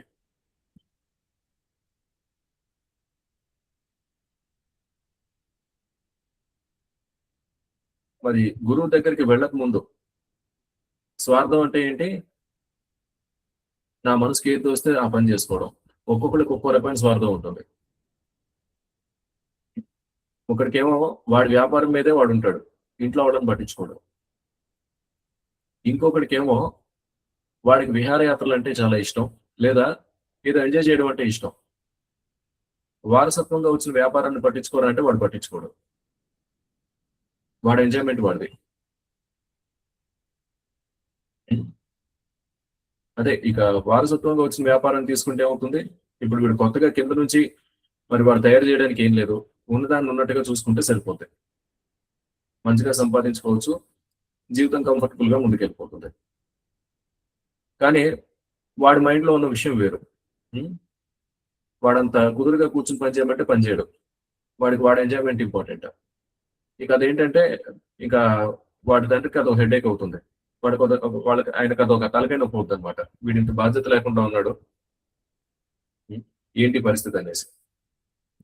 అంటే ఈ రకంగా ఒక్కొక్కరికి వాళ్ళ మనసులో ఏది తోస్తే దాని ప్రకారం వెళ్ళిపోవడం, అదొక భౌతిక స్వార్థం అనమాట. కానీ గురువు గారి దగ్గరికి వెళ్ళిన తర్వాత ఇది ఏ రకంగా మారుతుంది? గురువు గారు ఏం చెప్తారో, నువ్వు ఈ శరీరం కాదు, నువ్వు ఆత్మవి. అలాగే నువ్వు ఈ మనసు కూడా కాదు, నువ్వు ఒక ఆత్మవి. ఇది గురువు గారు చెప్పేది. ఇంకా గురువు చేసే పని ఏంటి? వీడున్న దుర్భరమైన పరిస్థితి ఏంటి అనేది గుర్తు చేస్తాడనమాట. గుర్తు చేసి మరి గురువు చెప్పేది ఏంటి? భగవంతుడి శరణాగతి అనే దాని వైపు నడవమని చెప్తాడు. కుటుంబ జీవితంలో ఉంటూనే మంచిగా మరి ఈ శరణాగతి వైపు ముందరిగేయాలి. అంటే ఏం చేయాలి? ముందు మన మనసు చెప్పేది మనం వినకూడదు. మరి మన మనసు చెప్పేది వినకూడదు అంటే మరి ఎవరి మాట వినాలి? ఎవరి మాట వినాలి చెప్పండి? గురువు చెప్పిన మాట వినాలి. కరెక్ట్, గురువు చెప్పిన మాట వినాలి. కరెక్ట్. ఆ మనసు ఏం చెప్తుంది? చక్కగా మిగిలిన వాళ్ళందరూ సుఖపడుతున్నట్టు నువ్వు సుఖపడు. నా ఫ్రెండ్ సిగరెట్ తాగుతున్నాడు, నేను తాగాలి, నా మనసు చెప్తోంది. కానీ గురువు గారు మత్తు పదార్థాలు సేవించకూడదు అని చెప్పారు కాబట్టి నా మనసు చెప్తున్నా సరే నేను నా మనసు మాట వినకూడదు. అనమాట. ఇది ఒక చిన్న ఉదాహరణ. ఇంకా పెద్ద పెద్ద ఉదాహరణలు ఇంకా చాలా ఉంటాయి. సో నెక్స్ట్ మరి ఇక్కడ ఒక ముఖ్యమైన లైన్ ఉంది, చాలా ముఖ్యమైన లైన్. శ్రీకృష్ణుని సంకల్పానుసారం అర్జునుడు ఇక్కడ నిజస్వార్థగతి విషయంలో అజ్ఞానమును ప్రదర్శిస్తుండెను అని చెప్పేసి ఇక్కడ ప్రభుపాదుల వారు రాశారు. అంటే ఒక వ్యక్తికి సంబంధించిన నిజమైన స్వార్థం ఏంటి? శ్రీకృష్ణ భగవానుడే. అయితే ఇక్కడ అర్జునుడు ఏం చేస్తున్నాడు? మరి ఇక్కడ శ్రీకృష్ణ భగవానుడు చెప్తున్నట్టుగా కాకుండా, శ్రీకృష్ణ భగవానుడు ఇచ్చానుసారం కాకుండా, తన మనసులో తోస్తున్న విషయం ఏదైతే ఉందో, తన మనసులోకి వచ్చిన విషయం ఏదైతే ఉందో దాని ప్రకారం మాట్లాడడం, దాని ప్రకారం ప్రవర్తించడం, ఈ రకమైన పని చేస్తున్నాడు. అందుకే దీని ప్రభుపాదుల వారు ఏమంటున్నారు? అజ్ఞానమును ప్రదర్శిస్తుండెను అని చెప్పారు. అంటే ఈ సందర్భంగా అర్జునుడు ఏం చేస్తున్నాడు? అజ్ఞానంతో కూడుకున్న మాటలు మాట్లాడుతున్నాడు అని అర్థం. ప్రతి ఒక్కరి స్వార్థగతి విష్ణువు లేక శ్రీకృష్ణుడి పట్లనే ఉండును. ఈ లైన్ చాలా ముఖ్యం. బద్ధజీవుడు ఈ విషయమును విస్మరించుట చేతనే భౌతిక క్లేశాలను అనుభవించును. ఈ ఒక్క లైన్ మనం కరెక్ట్ గా అర్థం చేసుకుంటే, దాన్ని మన ఆచరణలో పెట్టుకోగలిగితే మన జీవితంలో పెద్ద పెద్ద ప్రాబ్లమ్స్ ఉండవు. ఒకవేళ సమస్యలు వచ్చినా కానీ మరి దాని మూలంగా మనం ఎక్కువ దుఃఖించం. ఏంటది? మరి మన స్వార్థగతి విష్ణుమూర్తి. అలాగే మన జీవితం దేనికయ్యా అంటే భగవంతుడు సేవ చేసుకోవడం కోసం. జన్మ సార్థక కరోపరోపకారం. ముందు మనం భగవంతుడి సేవలో ఉండడం, తర్వాత కరోపరోపకారం అంటే 10 మందిని ఈ సేవలోకి తీసుకురావడం. మరి ఇది మన నిజమైన స్వార్థగతి. ఇది నిజమైన స్వార్థగతి. మిగిలిన విషయాలు ఏవైనా చేయొచ్చు, but 1 stroke of death over అయిపోయింది. మనం పడిన కష్టం అంతా, చేసుకున్న కష్టం అంతా at a stroke it will become 0. Burj Khalifa చాలా పెద్ద బిల్డింగ్, చాలా చాలా ఎత్తైన బిల్డింగ్ అది. మరి అలాంటి బిల్డింగ్స్ మనం ఒక 1000 గట్టు ఉండొచ్చు. ఒక వ్యక్తి అటువంటి బిల్డింగ్ లో ఒక 1000 గట్టు ఉండొచ్చు. మరి అటువంటి బిల్డింగ్ల మార్కెట్ వాల్యూ అనేది చూసుకుంటే మరి ఎన్నో లక్షల కోట్లలోకి వెళ్ళిపోతుంది, ఎన్నో లక్షల కోట్ల రూపాయలకి వెళ్ళిపోతుంది. ఆ వ్యక్తి ఒకసారి మరణించిన తర్వాత అతను కట్టిన 1000 బిల్డింగ్ లో ఒక్క బిల్డింగ్ లో అయినా వాడి శరీరాన్ని ఉండనిస్తారా? శ్మశానానికి పంపిస్తారు. సరే, మనకు కొంచెం ఆధ్యాత్మికత అనేది తెలుసు కాబట్టి, సరే వాడి శరీరం కాదు ప్రభు, వాడు చనిపోయిన తర్వాత వాడు బయటకు వచ్చేస్తాడు, వాడి శరీరం నుండి వాడు బయటకు వచ్చేస్తాడు, బాగానే ఉంది. శరీరాన్ని మాత్రం మనం శ్మశానానికి పంపించాం. ఇప్పుడు వాడు కట్టిన 1000 బిల్డింగ్స్ లో వాడు ఆత్మగా ఉండి, నేను ఆ బిల్డింగ్ లోనే ఉంటాను, నేను ఇంకెక్కడికి కదలనంటే భౌతిక ప్రకృతి వదులుతుందా? ఆ 1000 బిల్డింగ్లు కట్టడానికి వాడు ఎన్ని పాపాలు చేశాడో మనకు తెలియదు. లేదా ఆ 1000 బిల్డింగ్లు కట్టి దాని నుంచి వచ్చిన ఆదాయంతో వాడు ఎటువంటి పాప పనులు చేశాడో మీకు నాకు తెలియదు. వీడు ఉన్నాం. వాడిని ఎమ్మగొట్లో చేంజ్ చేస్తారో కొట్టుకుంటూ తీసుకెళ్తారు. వాడు శరీరంతో ఉన్నప్పుడు సమాజంలో పెద్ద హోదా కలిగిన వ్యక్తిగా చలామణి అయ్యాడు అనమాట. ముఖ్యమంత్రుల్ని, దేశాధినేతల్ని, బాగా డబ్బున్న వ్యక్తి కదా. మరి కొంచెం ఎలక్షన్లకు డబ్బులు కూడా ఇచ్చుంటాడు కొన్ని పార్టీలకి. మంచి హోదా కలిగిన వ్యక్తిగా ఉండుంటాడు. కానీ వాడు ఒకసారి శరీరం విడిచిపెట్టిన తర్వాత వాడి హోదాకి ఏమైంది? Constable rank officers. ఎవరు ఆఫీసర్స్? యమధర్మరాజుకు సంబంధించిన ఆఫీసర్స్. మరి వీడు చేసిన తప్పులకి, వీడు చేసిన పాపాలకి వాడు మరీ పాప పనులు చేస్తుంటే కొట్టుకుంటూ తీసుకెళ్తారు. పెద్ద పాపాలు చేయకుండా ఒక మాదిరి పాపాలు చేస్తే జస్ట్ పట్టుకుని తీసుకెళ్తారు అంతే.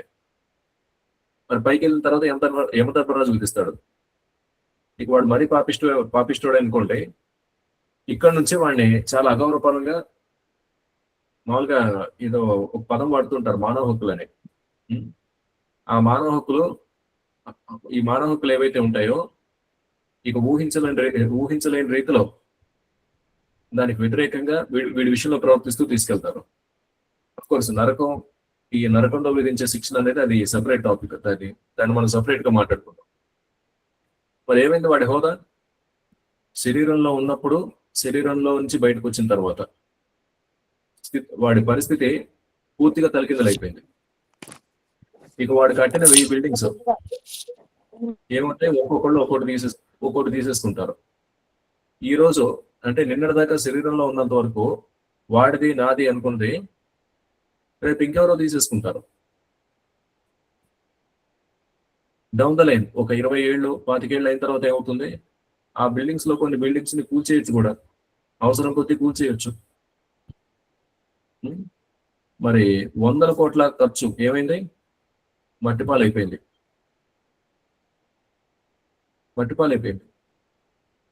ఇక ఆ బిల్డింగ్ లో ఒక్కొక్కడు ఇక ఎవరికి కావాల్సిన వాడు తీసుకోవడం, అమ్మేసుకోవడం, ఇవన్నీ జరుగుతుంటాయి. Over a long term all these things will happen. వాడిదంతా నా స్వార్థం, నా సుఖం కోసం చేస్తున్నాను అనుకున్నది అంతిమంగా వాడికి ఏమైంది? వాడికి దుఃఖమే అయ్యింది. అదే విషయం ఇక్కడ ప్రభుపాదుల వారు రాశారు. బద్ధజీవుడు ఈ విషయమును విస్మరించుట చేతనే భౌతిక క్లేశాలను అనుభవించును అని. ఇప్పుడు వాడికి వచ్చిన భౌతిక క్లేశం ఏంటి? మరి ఆ నరక జీవితం. మరి ఎన్ని వందల సంవత్సరాలు వాడు నరకంలో ఉండాలో మనకి తెలియదు వాడు చేసిన పాపాలకి. తర్వాత ఏమవుతుంది? ఆ నరక జీవితం అనుభవించిన తర్వాత వాడు చేసిన పాపాన్ని బట్టి ఏ జంతువుగానో వాడు పుట్టాలి, ఏ జంతువుగానో, పక్షిగానో, కీటకంగానో పుట్టాలి. క్రితం జీవితంలో చూసుకుంటే వాడు అత్యంత సంపన్నుడు అనమాట, బాగా సంపన్నుడైన వ్యక్తి. ఈ జీవితంలో చూసుకుంటే వాడు కుక్క లేదా వాడు పక్షి అయి ఉండొచ్చు.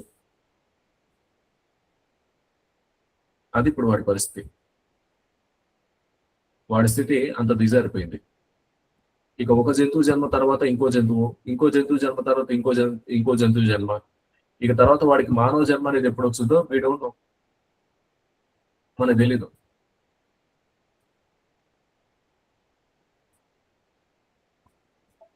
అదనమాట పరిస్థితి.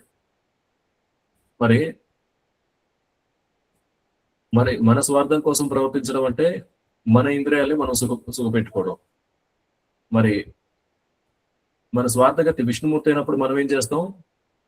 విష్ణుమూర్తి ఇంద్రియాలను లేకపోతే శ్రీకృష్ణుడి ఇంద్రియాలను తృప్తిపరచడానికి మనం పనిచేస్తాం.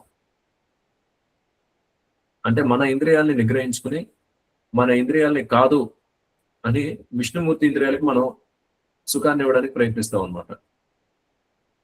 అటువంటి పరిస్థితుల్లో ఏమవుతుంది? మనకి భౌతిక క్లేశాలు అనేవి తగ్గిపోతాయి. మనకి భగవంతుడి దయ అనేది మనకు వచ్చేస్తుంది. ఈ విషయం ఎక్కడ చెప్పబడింది? ఇట్ ఈస్ ఇన్ భగవద్గీత ఉంది.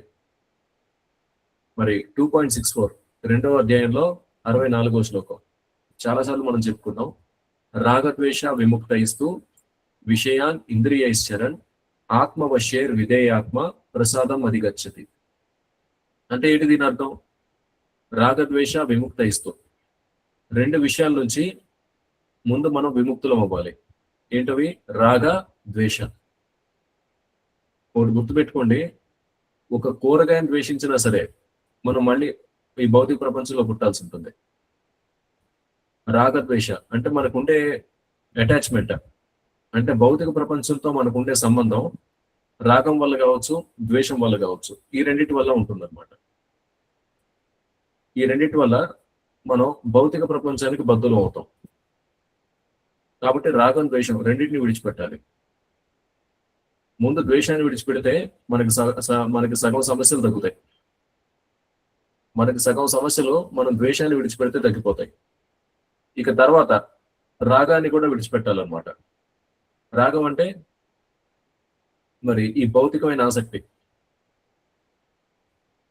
మరి తర్వాత ఏంటి? ఈ రకంగా రాగాన్ని, ద్వేషాన్ని విడిచిపెట్టి విషయాన్ ఇంద్రియైశ్చరన్ అంటే మన ఇంద్రియాలని నిగ్రహంలో పెట్టుకోవాలి. తర్వాత జరిగేదేంటి? ఆత్మవశ్యేర్ విధేయాత్మ ప్రసాదం అధిగచ్చతి. ఈ రకంగా ఇంద్రియాలను అదుపులో పెట్టుకున్న వ్యక్తికి భగవంతుడి అనుగ్రహం సంపూర్ణంగా ఉంటుంది. అంటే పాక్షికంగా కాదు, సంపూర్ణంగా ఉంటుంది. మనం ఈ ఇంద్రియ నిగ్రహం, మనో నిగ్రహం పాటిస్తేనే మనకి ఈ కృష్ణ చైతన్యంలో మనకి ఈ సిన్సియారిటీ అనేది ఉన్నట్టు. ఇంద్రియ నిగ్రహం పాటించకపోతే మన భక్తి అనేది పరిమితం. అప్పుడు భగవంతుని అనుగ్రహం కూడా మనకి పరిమితంగానే వస్తుంది, అసలు రాదని కాదు. మీరు అసలు భగవంతుడి దాకా వచ్చారు కాబట్టి ఎంతో కొంత అయితే ఉంటుంది, అందులో అనుమానం లేదు. కానీ ఈ రకంగా ఇంద్రియ నిగ్రహాన్ని కూడా పాటిస్తే మనకు భగవంతుని అనుగ్రహం సంపూర్ణంగా ఉంటుంది. ఇంద్రియ నిగ్రహం అనేది ప్రభుపాల్ వారు చెప్పినట్టు ఒక 4 విషయాల ద్వారా మనం పాటిస్తున్నాం. అదే 4 నియమాల ద్వారా మనం మరి ప్రాథమిక స్థాయిలో ఇంద్రియ నిగ్రహం అనేది పాటిస్తున్నాం. మరి రాగాన్ని, ద్వేషాన్ని ఈ రెంటిని కూడా విడిచిపెట్టాలి. ఇక్కడ అర్జునుడు మాట్లాడే మాటలు వచ్చేసి రాగంతో మాట్లాడుతున్నాడు అనమాట. అంటే నా బంధువులు, ఇప్పుడు వీళ్ళని చంపడం అవసరమా, ఇప్పుడు నా బంధువులు నేను చంపాలా? ఇది క్షత్రియ ధర్మానికి పూర్తి విరుద్ధం. క్షత్రియుడి ధర్మం ఏంటి?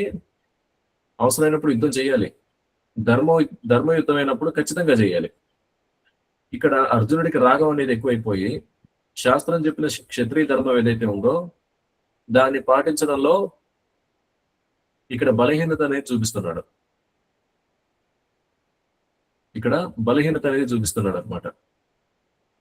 ఇది మనం అర్థం చేసుకోవాలి. కానీ ఇక్కడ ఏం చేస్తే శ్రీకృష్ణుడు సంతృప్తి చెందుతాడో, ఇక్కడ యుద్ధం జరగాలి, భూమి మీద ఉన్న అనవసరపు జనాభా,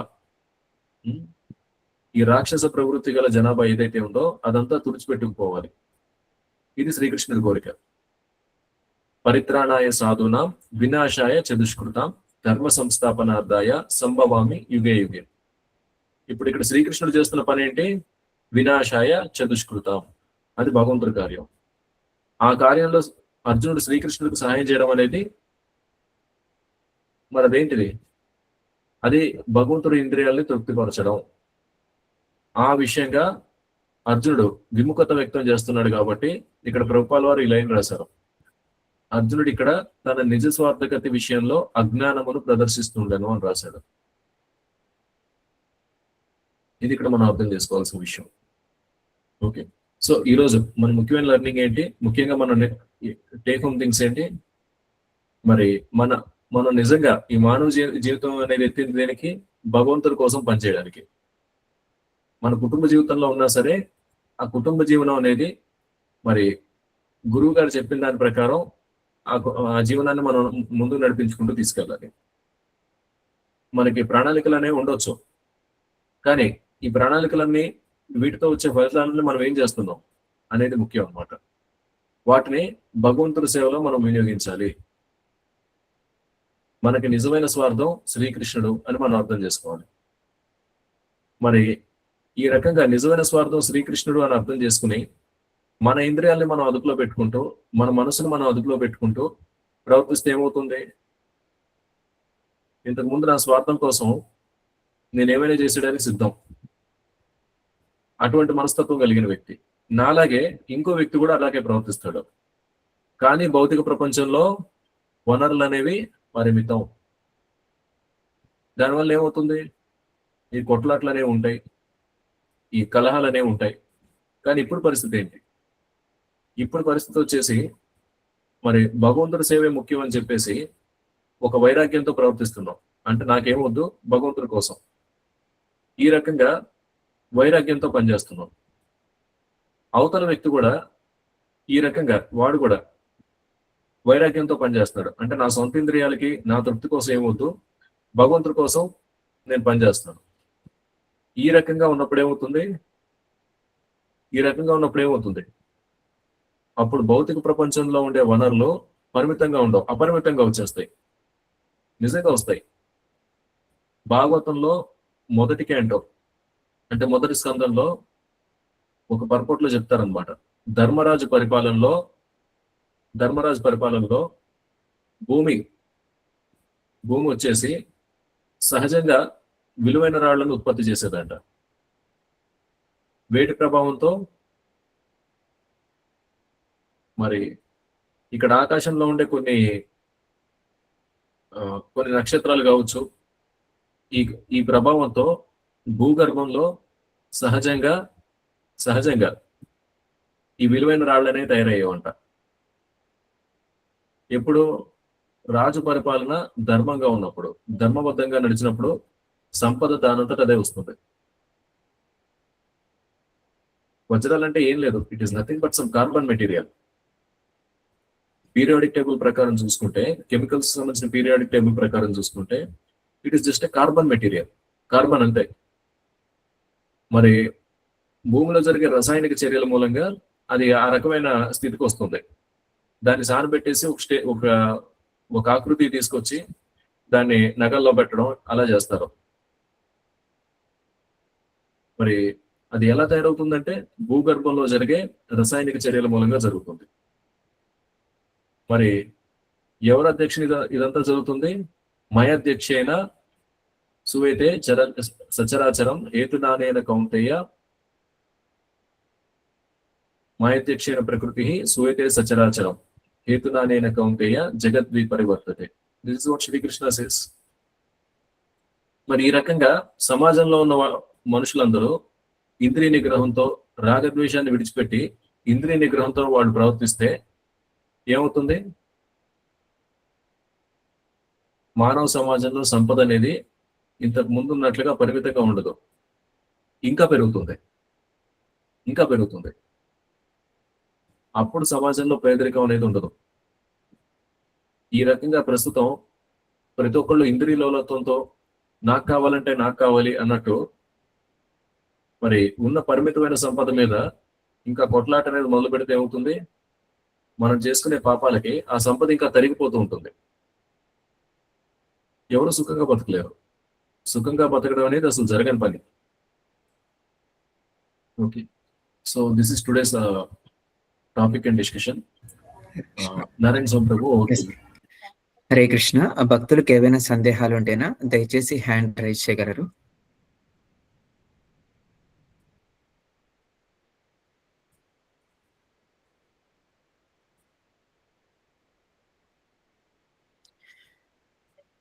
హరే కృష్ణ. భక్తులకు ఏవైనా క్లాసుకు సంబంధించిన సందేహాలు ఉంటేనా దయచేసి ప్రభుని అడిగితే ప్రభు ఆన్సర్ చేస్తారు. హరే కృష్ణ. విశాలి చాగంటి మాతాజీ, మీ క్వశ్చన్ అడిగాను మాతాజీ. హరే కృష్ణ ప్రభు. హరే కృష్ణ. ఇక నేను కొంచెం లేట్ గా జాయిన్ అయ్యాను సెషన్. ఒక డౌట్ ఉంది.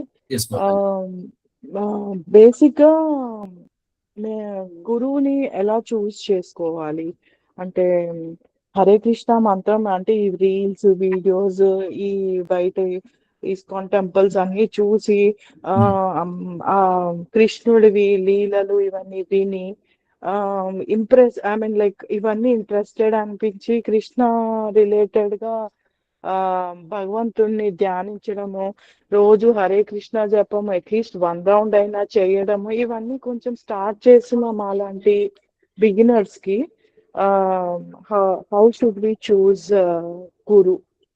అంటే కొన్ని రూల్స్ ఫాలో అవ్వాలన్నా లేదా ఏ సందేహాలు ఉన్నా అప్రోచ్ అవ్వాలన్నా, ఏదైనా మనసులో ఉన్న భావాన్ని ఎక్స్ప్రెస్ చేసి దానికి అర్థం కానీ ఇలా జరుగుతుంది దానికి నాకు సొల్యూషన్ కానీ అని చెప్పి, అంటే బేసిక్ గా కృష్ణుణ్ణి ధ్యానిస్తే ఆన్సర్లు అవే దొరుకుతాయి అంటారు.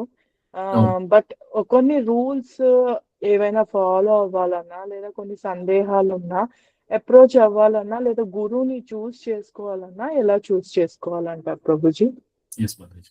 సో గురువుని అంటే ఒక సరైన వ్యక్తి గురువు అని ఎలా తెలుసుకోవాలి? అవునండి. భగవద్గీత సేస్ తద్విత్తి ప్రణిపాతేన పరిప్రశ్నేన సేవయా ఉపదేక్షంతితే జ్ఞానం జ్ఞానిన తత్వదర్శిన. ఈ దశలో వచ్చేసి ఇద్దరు ఒకరినొకరు పరీక్షిస్తారు. మరి పలానా వ్యక్తిని గురువుగా స్వీకరించాలా వద్దా, మరి ఎవరిని గురువుగా స్వీకరించాలి అనే పరిస్థితి వచ్చినప్పుడు ఆ వ్యక్తి గురువుని పరీక్షిస్తాడు, ఈ వ్యక్తి నిజమైన గురువేనా అని. ఏ రకంగా? పరిప్రశ్న అయినా ఆ వ్యక్తితో మాట్లాడుతూ అర్థమైపోతాయి. మాట్లాడుతూ ఉన్నప్పుడు అవతల వ్యక్తి స్పష్టత వచ్చేస్తుంది. మన ప్రభుపాల్ వారి లాగా. మన ప్రభుపాల్ వారు వచ్చేసి ఆయన చిన్నప్పుడు ఆయనకి స్వామీజీలన్నా లేకపోతే ఈ సన్యాసులన్నా కానీ వీళ్ళంటే ప్రభుపాల వారికి నచ్చేది కాదు. కారణం, మరి ఈ కొంతమంది చిన్నప్పటి నుంచి దొంగ స్వాముల్ని, దొంగ స్వామీజీని చూస్తూ ఉన్నారు ఆయన. మరి వాళ్ళు ఈ సన్యాసి బట్టలు ఎందుకు వేసుకున్నారయ్యా అంటే, మరి తినడానికి తిండితో ఈ తేలిక దొరికేస్తుంది. ఏముంటే ఓ 2-3 ఇళ్ళకి వెళ్ళి అడుక్కుంటే చాలు, మనకి తిండి అనేది వచ్చేస్తుంది. ఇప్పుడు కష్టపడాల్సిన అవసరం లేదు. మరి అటువంటి ప్రభుపాల వారిని తన స్నేహితుడు భక్తి సిద్ధార్థ మహారాజును కలుద్దాం అన్నప్పుడు ప్రభుపాల వారు ఆసక్తి చూపించలేదు. ప్రభుపాల వారు ఆసక్తి చూపించలేదు, ఈ స్వామీజీలు అందరూ ఇంతే అనేసి. మరి ఇక స్నేహితుడు ఏదో బాగా బలవంత పెడుతున్నాడు, ఇక సర్లే తప్పదు, ఇక వీడు పిలుస్తున్నాడు అనే లెక్కలో ప్రభుపాల వారు భక్తి సిద్ధాంత మహారాజ్ దగ్గరికి వెళ్ళారు. కానీ ఒక్కసారి భక్తి సిద్ధాంత మహారాజ్ దగ్గరికి వెళ్ళి మరి ఆయన చూసేసరికి ఇంకా కొంచెం ఇతను ఒక గొప్ప సాధువు, గొప్ప సన్యాసి అనే భావన అనేది కలిగింది. తర్వాత మరి ప్రభుపాల వారి స్నేహితుడిని చూసిన వెంటనే భక్తి సిద్ధాంత మహారాజ్ అన్నమాట, మీరిద్దరూ చదువుకున్న మరి కుర్రాళ్ళు, మీకు ఆంగ్లం కూడా వచ్చు. అంటే ఇదంతా బ్రిటిషర్లు మన భారతదేశంలో ఉన్నప్పుడు జరిగిన విషయాలు ఇవన్నీ. మరి ఎందుకు మీరు భగవద్గీత ప్రచారాన్ని మరి యూరోప్ కావచ్చు, లేకపోతే అమెరికా లాంటి పాశ్చాత్య దేశాల్లో మీరు ఎందుకు చేయకూడదు, మీరు వెళ్ళొచ్చు కదా అని చెప్పేసి భక్తి సిద్ధాంత మహారాజ్ అడుగుతారు. అడిగినప్పుడు వీళ్ళు ఆశ్చర్యపోతారు. ముందు పరిచయం లేదు, ఏం లేదు. బాబు నీ పేరేంటి, ఎక్కడి నుంచి వచ్చావు, ఈ పరిచయం లేదు. సరాసరి భక్తి సిద్ధాంత మహారాజ్ ఈ మాట అనేస్తారు, మీరు చదువుకున్న కుర్రాళ్ళు, మీకు ఆంగ్లం కూడా తెలుసు, కాబట్టి మీరు విదేశాల్లో వెళ్ళి ప్రచారం చేయొచ్చు కదా అని. అప్పుడు ప్రభుపాల వారు కొన్ని ఆర్గ్యుమెంట్స్ చేయడం మొదలు పెడతారు. ముందు మనకే స్వాతంత్రం లేదు, మన బ్రిటిష్ వాళ్ళు పరిపాలిస్తున్నారు, ఇటువంటి మనం విదేశాలు వెళ్తే మన మాట ఎవడు వింటాడు, బాబు మీరే బానిసలయ్యా, మీరే ఈ రకమైన మాటలు వస్తాయి అనేది ప్రభుపాల వారి ఉద్దేశం. మన మాట ఎవరు వింటారు? కానీ భక్తి సిద్ధాంత మహారాజు ఆ వాదన ఖండిస్తాడనమాట. ఏమని? భగవద్గీత అనేది మరి ఈ ఆధ్యాత్మిక విషయాలు ఏవైతే ఉన్నాయో వీటికి కాలమాన పరిస్థితులతో సంబంధం లేదు, ఎటువంటి రాజకీయ పరిస్థితులతో సంబంధం లేదు. ఈ ఆధ్యాత్మిక విషయాలు అనేవి అవి వెళ్ళాలనుకుంటే వెళ్ళిపోతాయి, జనాల్లోకి వెళ్ళిపోతాయి. ఈ రకంగా ప్రభుపాలు వారి వాదన ఖండించారనమాట. ఆ రకంగా మరి ఆ వ్యక్తితో మరి అక్కడ ఉన్నప్పుడు కాసేపు మాట్లాడతారు కదా, మాట్లాడిన తర్వాత అప్పుడు ప్రభుపాల వారికి అర్థమైంది ఈ వ్యక్తి నిజమైన గురువు అనేసి. మరి ఇప్పుడు మన పరిస్థితి చూసుకుంటే, మరి సరైన గురువు అంటే ఎవరు అనేదానికి మన కొలమానం ఏంటి? ఆ వ్యక్తి ఒక పరంపర ద్వారా వచ్చి ఉండాలి. పరంపర అంటే ఏంటి? ఒక వ్యక్తి గురువు అంటే ముందు ఆ వ్యక్తి కూడా ఒక గురువు ఉండాలి. మరి అతని గురువు కూడా ఇంకో గురువు ఉండాలి. మరి అతనికి కూడా గురువు ఉండాలి. అంటే గురువు పైన ఒక గురువు, ఆ గురువు పైన ఇంకో గురువు, అలా మరి ఈయన గురువు ఎవరు అనేసి ఒక్కొక్కరి గురువును చూసుకుంటూ వెళ్తే మనకు అంతిమంగా మన పరంపరలో అయితే మధ్వాచార్యులు కనపడతారు. ఇప్పుడు మధ్వాచార్యుల గురువు ఎవరయ్యా అని వెతుక్కుంటూ వెళ్తే వ్యాసదేవ భగవానుడు. మరి వ్యాసుని గురువు ఎవరు? నారదముని గురువు ఎవరు? బ్రహ్మదేవుడు. మరి బ్రహ్మదేవుడు గురువు ఎవరు? విష్ణుమూర్తి లేదా శ్రీకృష్ణ భగవానుడు. ఈ రకంగా మరి పరంపర అంటే అది శ్రీకృష్ణుడి నుండి మొదలవ్వాలి. శ్రీకృష్ణ భగవాను నుండి మొదలైన దాన్ని పరంపర అంటారు అనమాట. అంటే శ్రీకృష్ణ భగవాను నుండి మొదలైన వ్యవస్థ ఏదైతే ఉందో దాన్ని పరంపర అంటారు. ఆ రకమైన పరంపర వ్యవస్థలో వచ్చిన గురువు అయితే అతను ప్రామాణిక గురువు.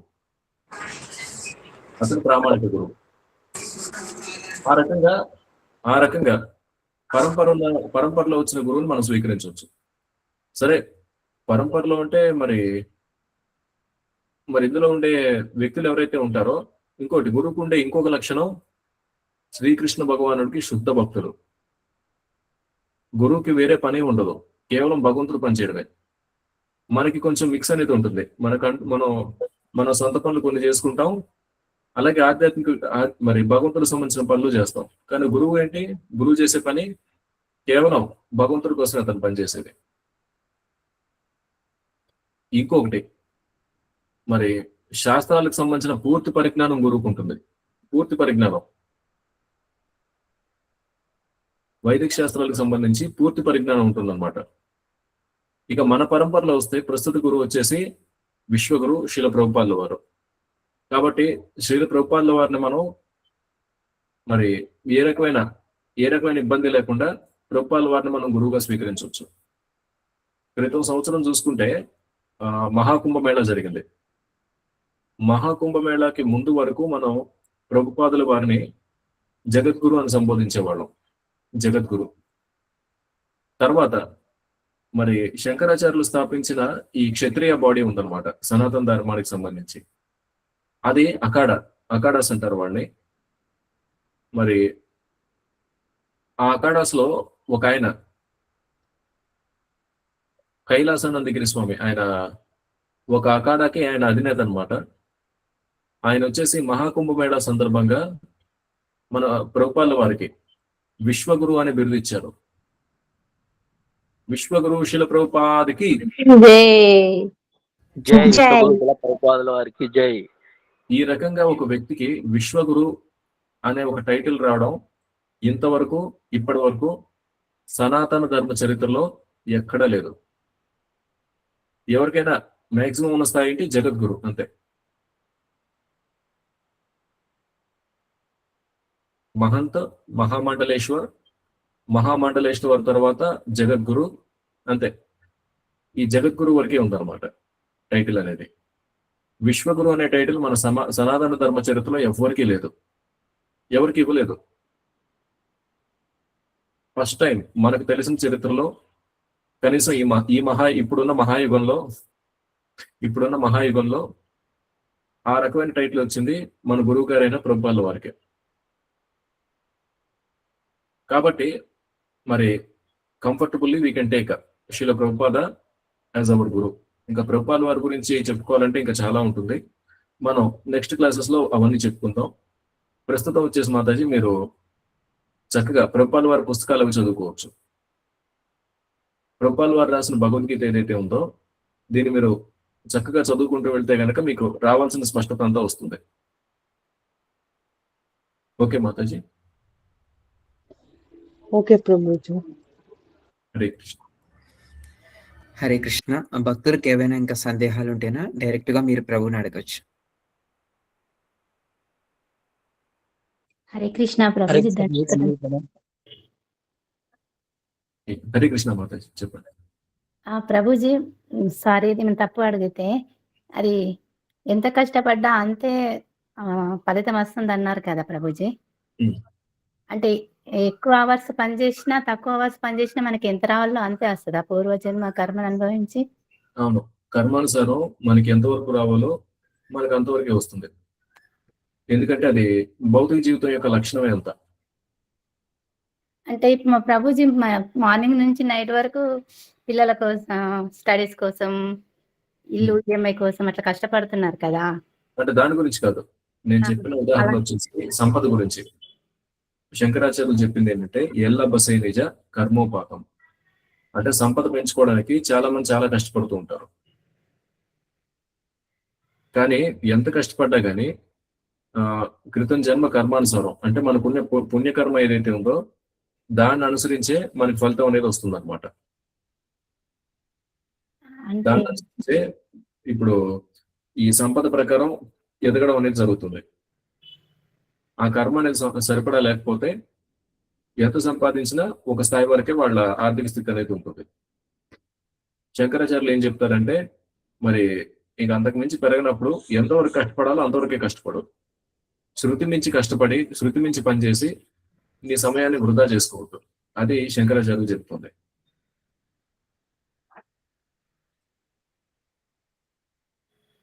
అంటే ప్రభుజీ ఇప్పుడు మనం ఎంత కష్టపడ్డా అంతే వస్తుంది, కానీ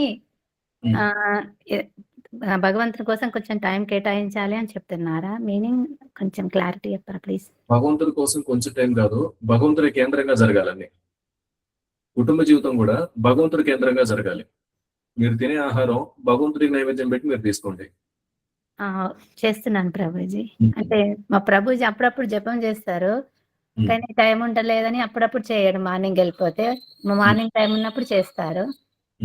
టెంపుల్‌కి తీసుకొస్తాడు. అలాంటివి చేస్తాడు. అలా అది గృహస్థ జీవితం కిందకే వస్తదా? Yes. అంటే నేను డైలీ మంగళారతి అవి చేస్తాను. నాకు వీలు కానప్పుడు మా ప్రభుజీ చేస్తాడు. కానీ అదే. హార్డ్ వర్క్ అయితే బాగా చేస్తాడు. ఉమ్. అది మరి అదే అది గృహస్థ జీవితం కిందకే వస్తుంది.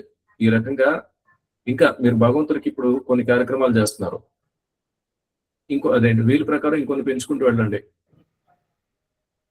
ఓకే. అర్థమైంది. ఆ రకంగా మీ కుటుంబం మొత్తం ఆధ్యాత్మికంగా ముందుకెళ్తుంది అనమాట.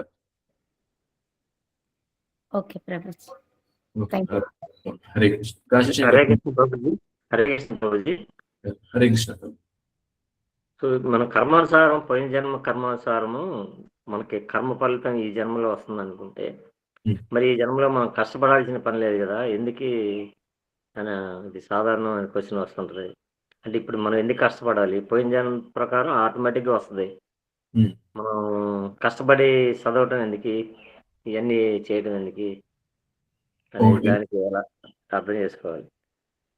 ఇక్కడ కష్టపడకుండా ఉండడం అనేది, అంటే పని చేయకుండా ఉండడం అనేది, అది ఇక్కడ మనం పని చేయకుండా ఉండలేము అనమాట. కారణం ఏంటి? ప్రకృతికి సంబంధించిన 3 గుణాలు: సత్వగుణం, రజోగుణం, తమోగుణం. సపోజ్ అనుకుందాం కాసేపు, నాకు పూర్వజన్మలో చాలా పుణ్యం చేసేసుకున్నాను, కొంచెం పాపం కూడా ఉంది. దానివల్ల ఇప్పుడు నాకు ఈ జన్మలో ఫలితం ఏంటంటే పేదరికంలో పుట్టాను.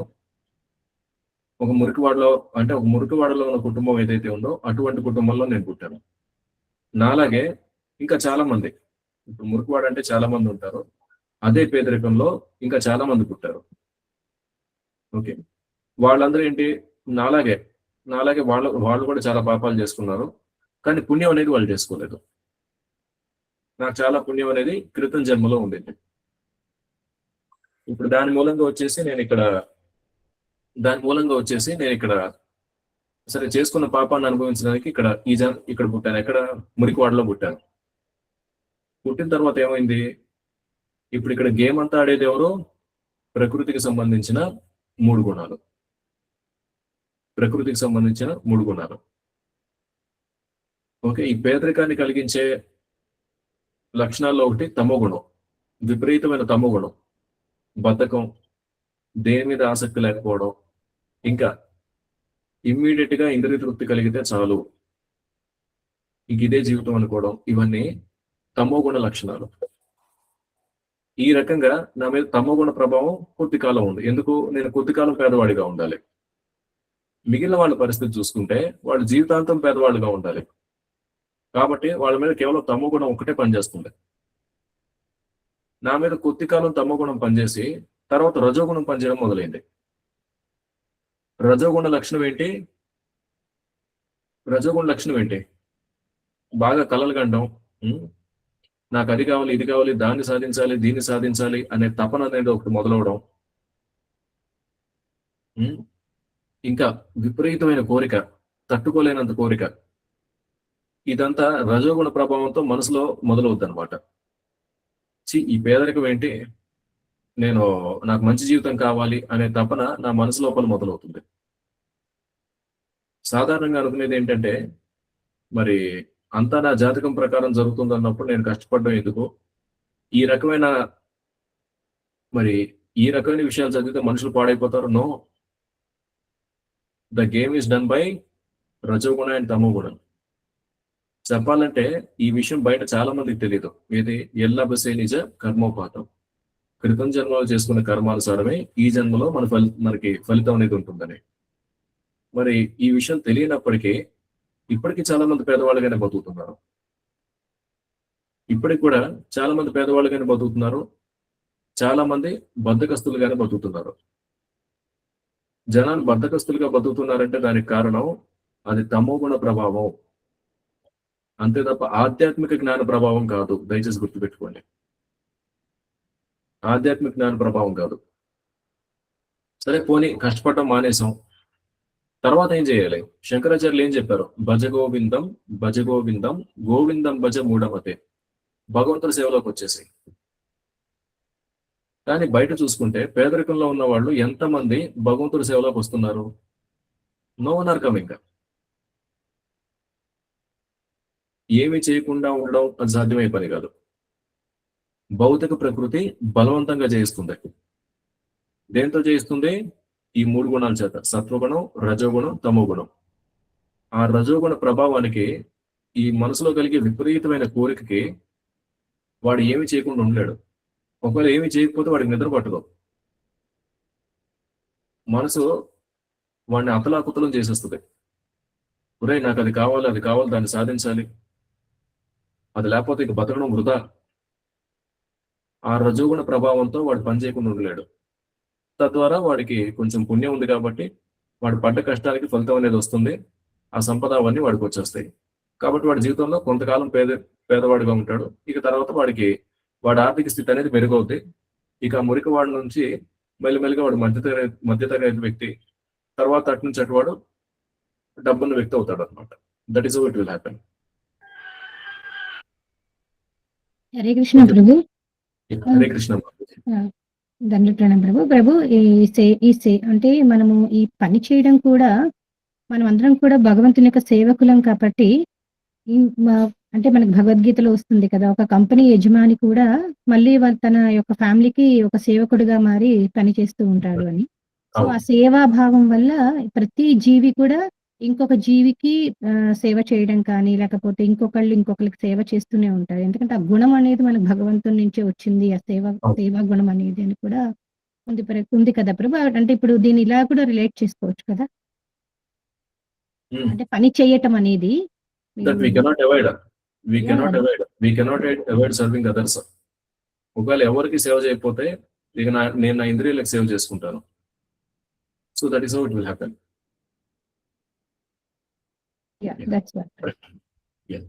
దీప్తి మాతాజీ. హరే కృష్ణ ప్రభు. దండవత్ ప్రణాం ప్రభు. నాది ఒక బేసిక్ క్వశ్చన్. సో వర్ణ సంక్రమణ అంటారు కదా, అది వర్ణ సంక్రమణ అంటే బిఫోర్ మ్యారేజ్ అయ్యేదా, లేకపోతే ఇంటర్ కాస్ట్ చేస్తే అయ్యేదా?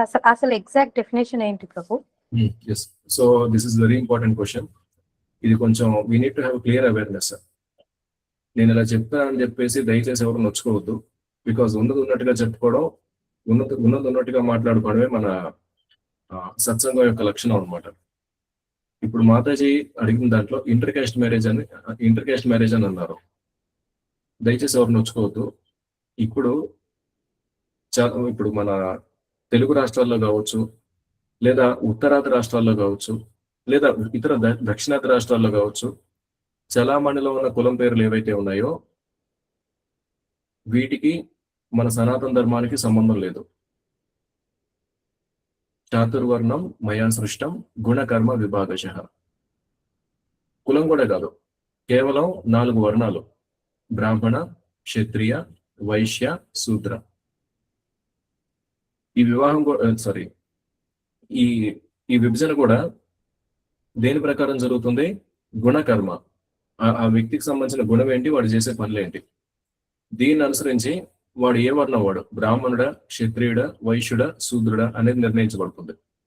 అంతే తప్ప వాడు పలానా కులంలో లేదా పలానా వర్ణంలో పుట్టాడు కనుక వాడు ఆ వర్ణం వాడైపోడు. వాడి గుణం ఏంటి, వాడి కర్మ ఏంటి అనే దాన్ని బట్టి గురువు నిర్ణయిస్తాడు అనమాట. వాడు ఏ వర్ణానికి సంబంధించిన వ్యక్తి అనేది గురువు నిర్ణయిస్తాడు. ఆ రకంగా ఒక క్షత్రియుడి కుటుంబంలో బ్రాహ్మణుడు పుట్టడం సాధ్యమే. అలాగే ఒక వైశ్యుడి కుటుంబంలో క్షత్రియ లక్షణాలతో ఉన్న ఒక పిల్లోడు పుట్టడం సాధ్యమే. అయితే ఇక వర్ణ సంకరం అంటే ఎలా జరుగుతుంది? మరి వర్ణాశ్రమ ధర్మాన్ని అనుసరించి మరి ఏ వర్ణానికి సంబంధించిన వ్యక్తులు ఆ వర్ణానికి సంబంధించిన వ్యక్తులు పెళ్లి చేసుకోవడం ఉత్తమం.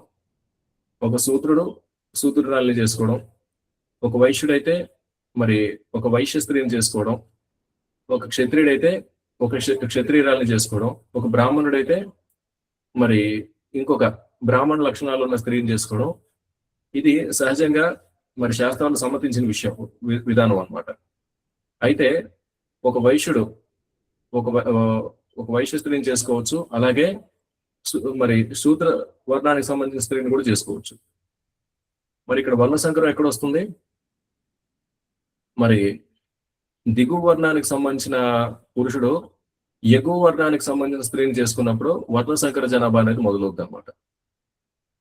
అంటే ఒక క్షత్రియుడు బ్రాహ్మణ స్త్రీని చేసుకున్నప్పుడు కానీ, మరి ఒక వైశ్య వర్ణంలో ఉన్న వ్యక్తి క్షత్రియ వంశంలో ఉన్న స్త్రీని కానీ లేకపోతే బ్రాహ్మణ స్త్రీని కానీ చేసుకున్నప్పుడు వాళ్ళకు పుట్టే జనాభా వర్ణ సంకర జనాభా అవుతారు. అప్పుడు జరిగేదాన్ని వర్ణ సంకరం అంటారు. దయచేసి గుర్తుపెట్టుకోండి, ఈ వర్ణం కూడా జన్మతః రాదు. అలాగే ఇప్పుడు చలామణిలో ఉన్న కులాలు ఏవైతే ఉన్నాయో వీటికి సనాతన ధర్మానికి సంబంధం లేదు. ఇవి కాలానుసారం మరి ఈ సమాజంలో ఉన్న మనుషులు ఎవరైతే ఉన్నారో ఇక వాళ్ళగా కల్పించుకున్న విషయాలు ఇవన్నీ. వీటి గురించి will have detail discussion in some other session. కానీ దయచేసి ఈ మాటకి ఎవరు నొచ్చుకోవద్దు. మనం ఏంటంటే మనం ఈ ఆధ్యాత్మిక జీవనానికి వచ్చేదే లేదా ఈ ఆధ్యాత్మిక విషయాలు తెలుసుకునేదే మన మనసుకి స్వతంత్రంగా మనం ఉండడానికి. మన మనసును బట్టి మనం వెళ్ళామంటే మన జీవితంలో ఎదగలేం. ఇది ఆధ్యాత్మిక విషయాల పట్ల అసలు ఎదగలేం. Okay, will have more detail discussion little later. Okay Prabhu, thank you. Hare Krishna. Hare Krishna. Hare Krishna Prabhu. Can I take one last question Prabhu? Please. Hare Krishna. Sulakshana Mataji, మీ సందేహాన్ని అడగండి మాతాజీ. హరే కృష్ణ ప్రభుజీ. అంటే ఈరోజు క్లాస్ చాలా బాగుంది ప్రభుజీ. అన్ని విషయాలు చాలా ప్రాక్టికల్ గా చెప్పారు మీరు. అదే మేము కూడా అంటే కొన్ని విషయాలు రియలైజ్ అయ్యామన్నమాట చాలా బాగా. అంటే ఇంకా కొంచెం క్లారిటీ కోసము అంటే నాకు ఇందులో చాలా బాగా నచ్చిన కొత్త పాయింట్ ఏంటంటే మనం కూరగాయని కూడా మనం అసలు దాన్ని వద్దని చెప్పకూడదు అన్నది. దానికోసం మళ్ళీ పుట్టాల్సి ఉంటుంది అన్నది చాలా బాగా రియలైజ్ అయ్యాను. నా చిన్న డౌట్ ఏంటంటే ప్రభుజీ, ఇప్పుడు ఒక మనిషి తన జీవితంలో తన తండ్రి ద్వారా ఒక 5 ఎకరాల పొలము ఎంతో వస్తుంది అనుకోండి. తను కష్టపడి తన లైఫ్ లో 5 ఎకరాలని 10 ఎకరాలు చేస్తారు. అప్పుడు ఆ 10 ఎకరాలు అనేది తన కర్మ ప్రకారం తనకు వచ్చిందా, లేదంటే తను దాన్ని క్రియేట్ చేశారు, అంటే తను సంపాదించి క్రియేట్ చేస్తారని అనుకోవాలా? అది కొంచెం క్లారిటీ. తన కర్మానుసారమే తనకు సంక్రమిస్తుంటారు. ఇక్కడ కరెక్టే. ఆ చాలా మంది కష్టపడిన ఫలితం రావట్లేదు.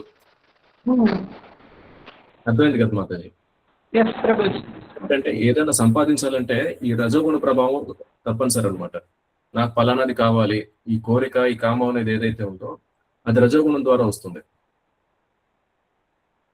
వీడికి ఆ యోగ్యత ఉన్నప్పుడు భౌతిక ప్రకృతి ఏం చేస్తుందంటే వాడి మనసు మీద రజోగుణ ప్రభావాన్ని తీవ్రం చేస్తుంది. అంటే ఎంత తీవ్రం చేయాలో అంతవరకు చేస్తుంది. వాడు దానికోసం పనిచేస్తాడు, దాన్ని పొందుతాడు, అంతే అయిపోయింది. ఇంకా వాడికి ఆ రజోగుణ ప్రభావం ఉంది కానీ కర్మ లేదు, ఆ యోగ్యత లేదు. వాడు కష్టపడతాడు కానీ వాడు కోరుకున్నది దక్కదు. ఇక దాని తర్వాత ఏముందంటే ఇక వాడు బాధపడతాడు అనమాట. అంటే రజోగుణ ప్రభావం ఆ రకంగా ఉంటుంది, మనకి దుఃఖాన్ని కలిగిస్తుంది. రజోగుణ లక్షణమే అంత. Okay, yeah. So more discussion will have in next sessions. Hare Krishna Prabhu. Thanks for enlightening us, Prabhu. Thank you, Prabhu. Kindly close the session, Prabhu. Thank you, Prabhu. Shri Radha Govind ki Jai. Jai Gaurang ki Jai. ki Thank you, Prabhu. Jai. Hare Krishna Prabhu.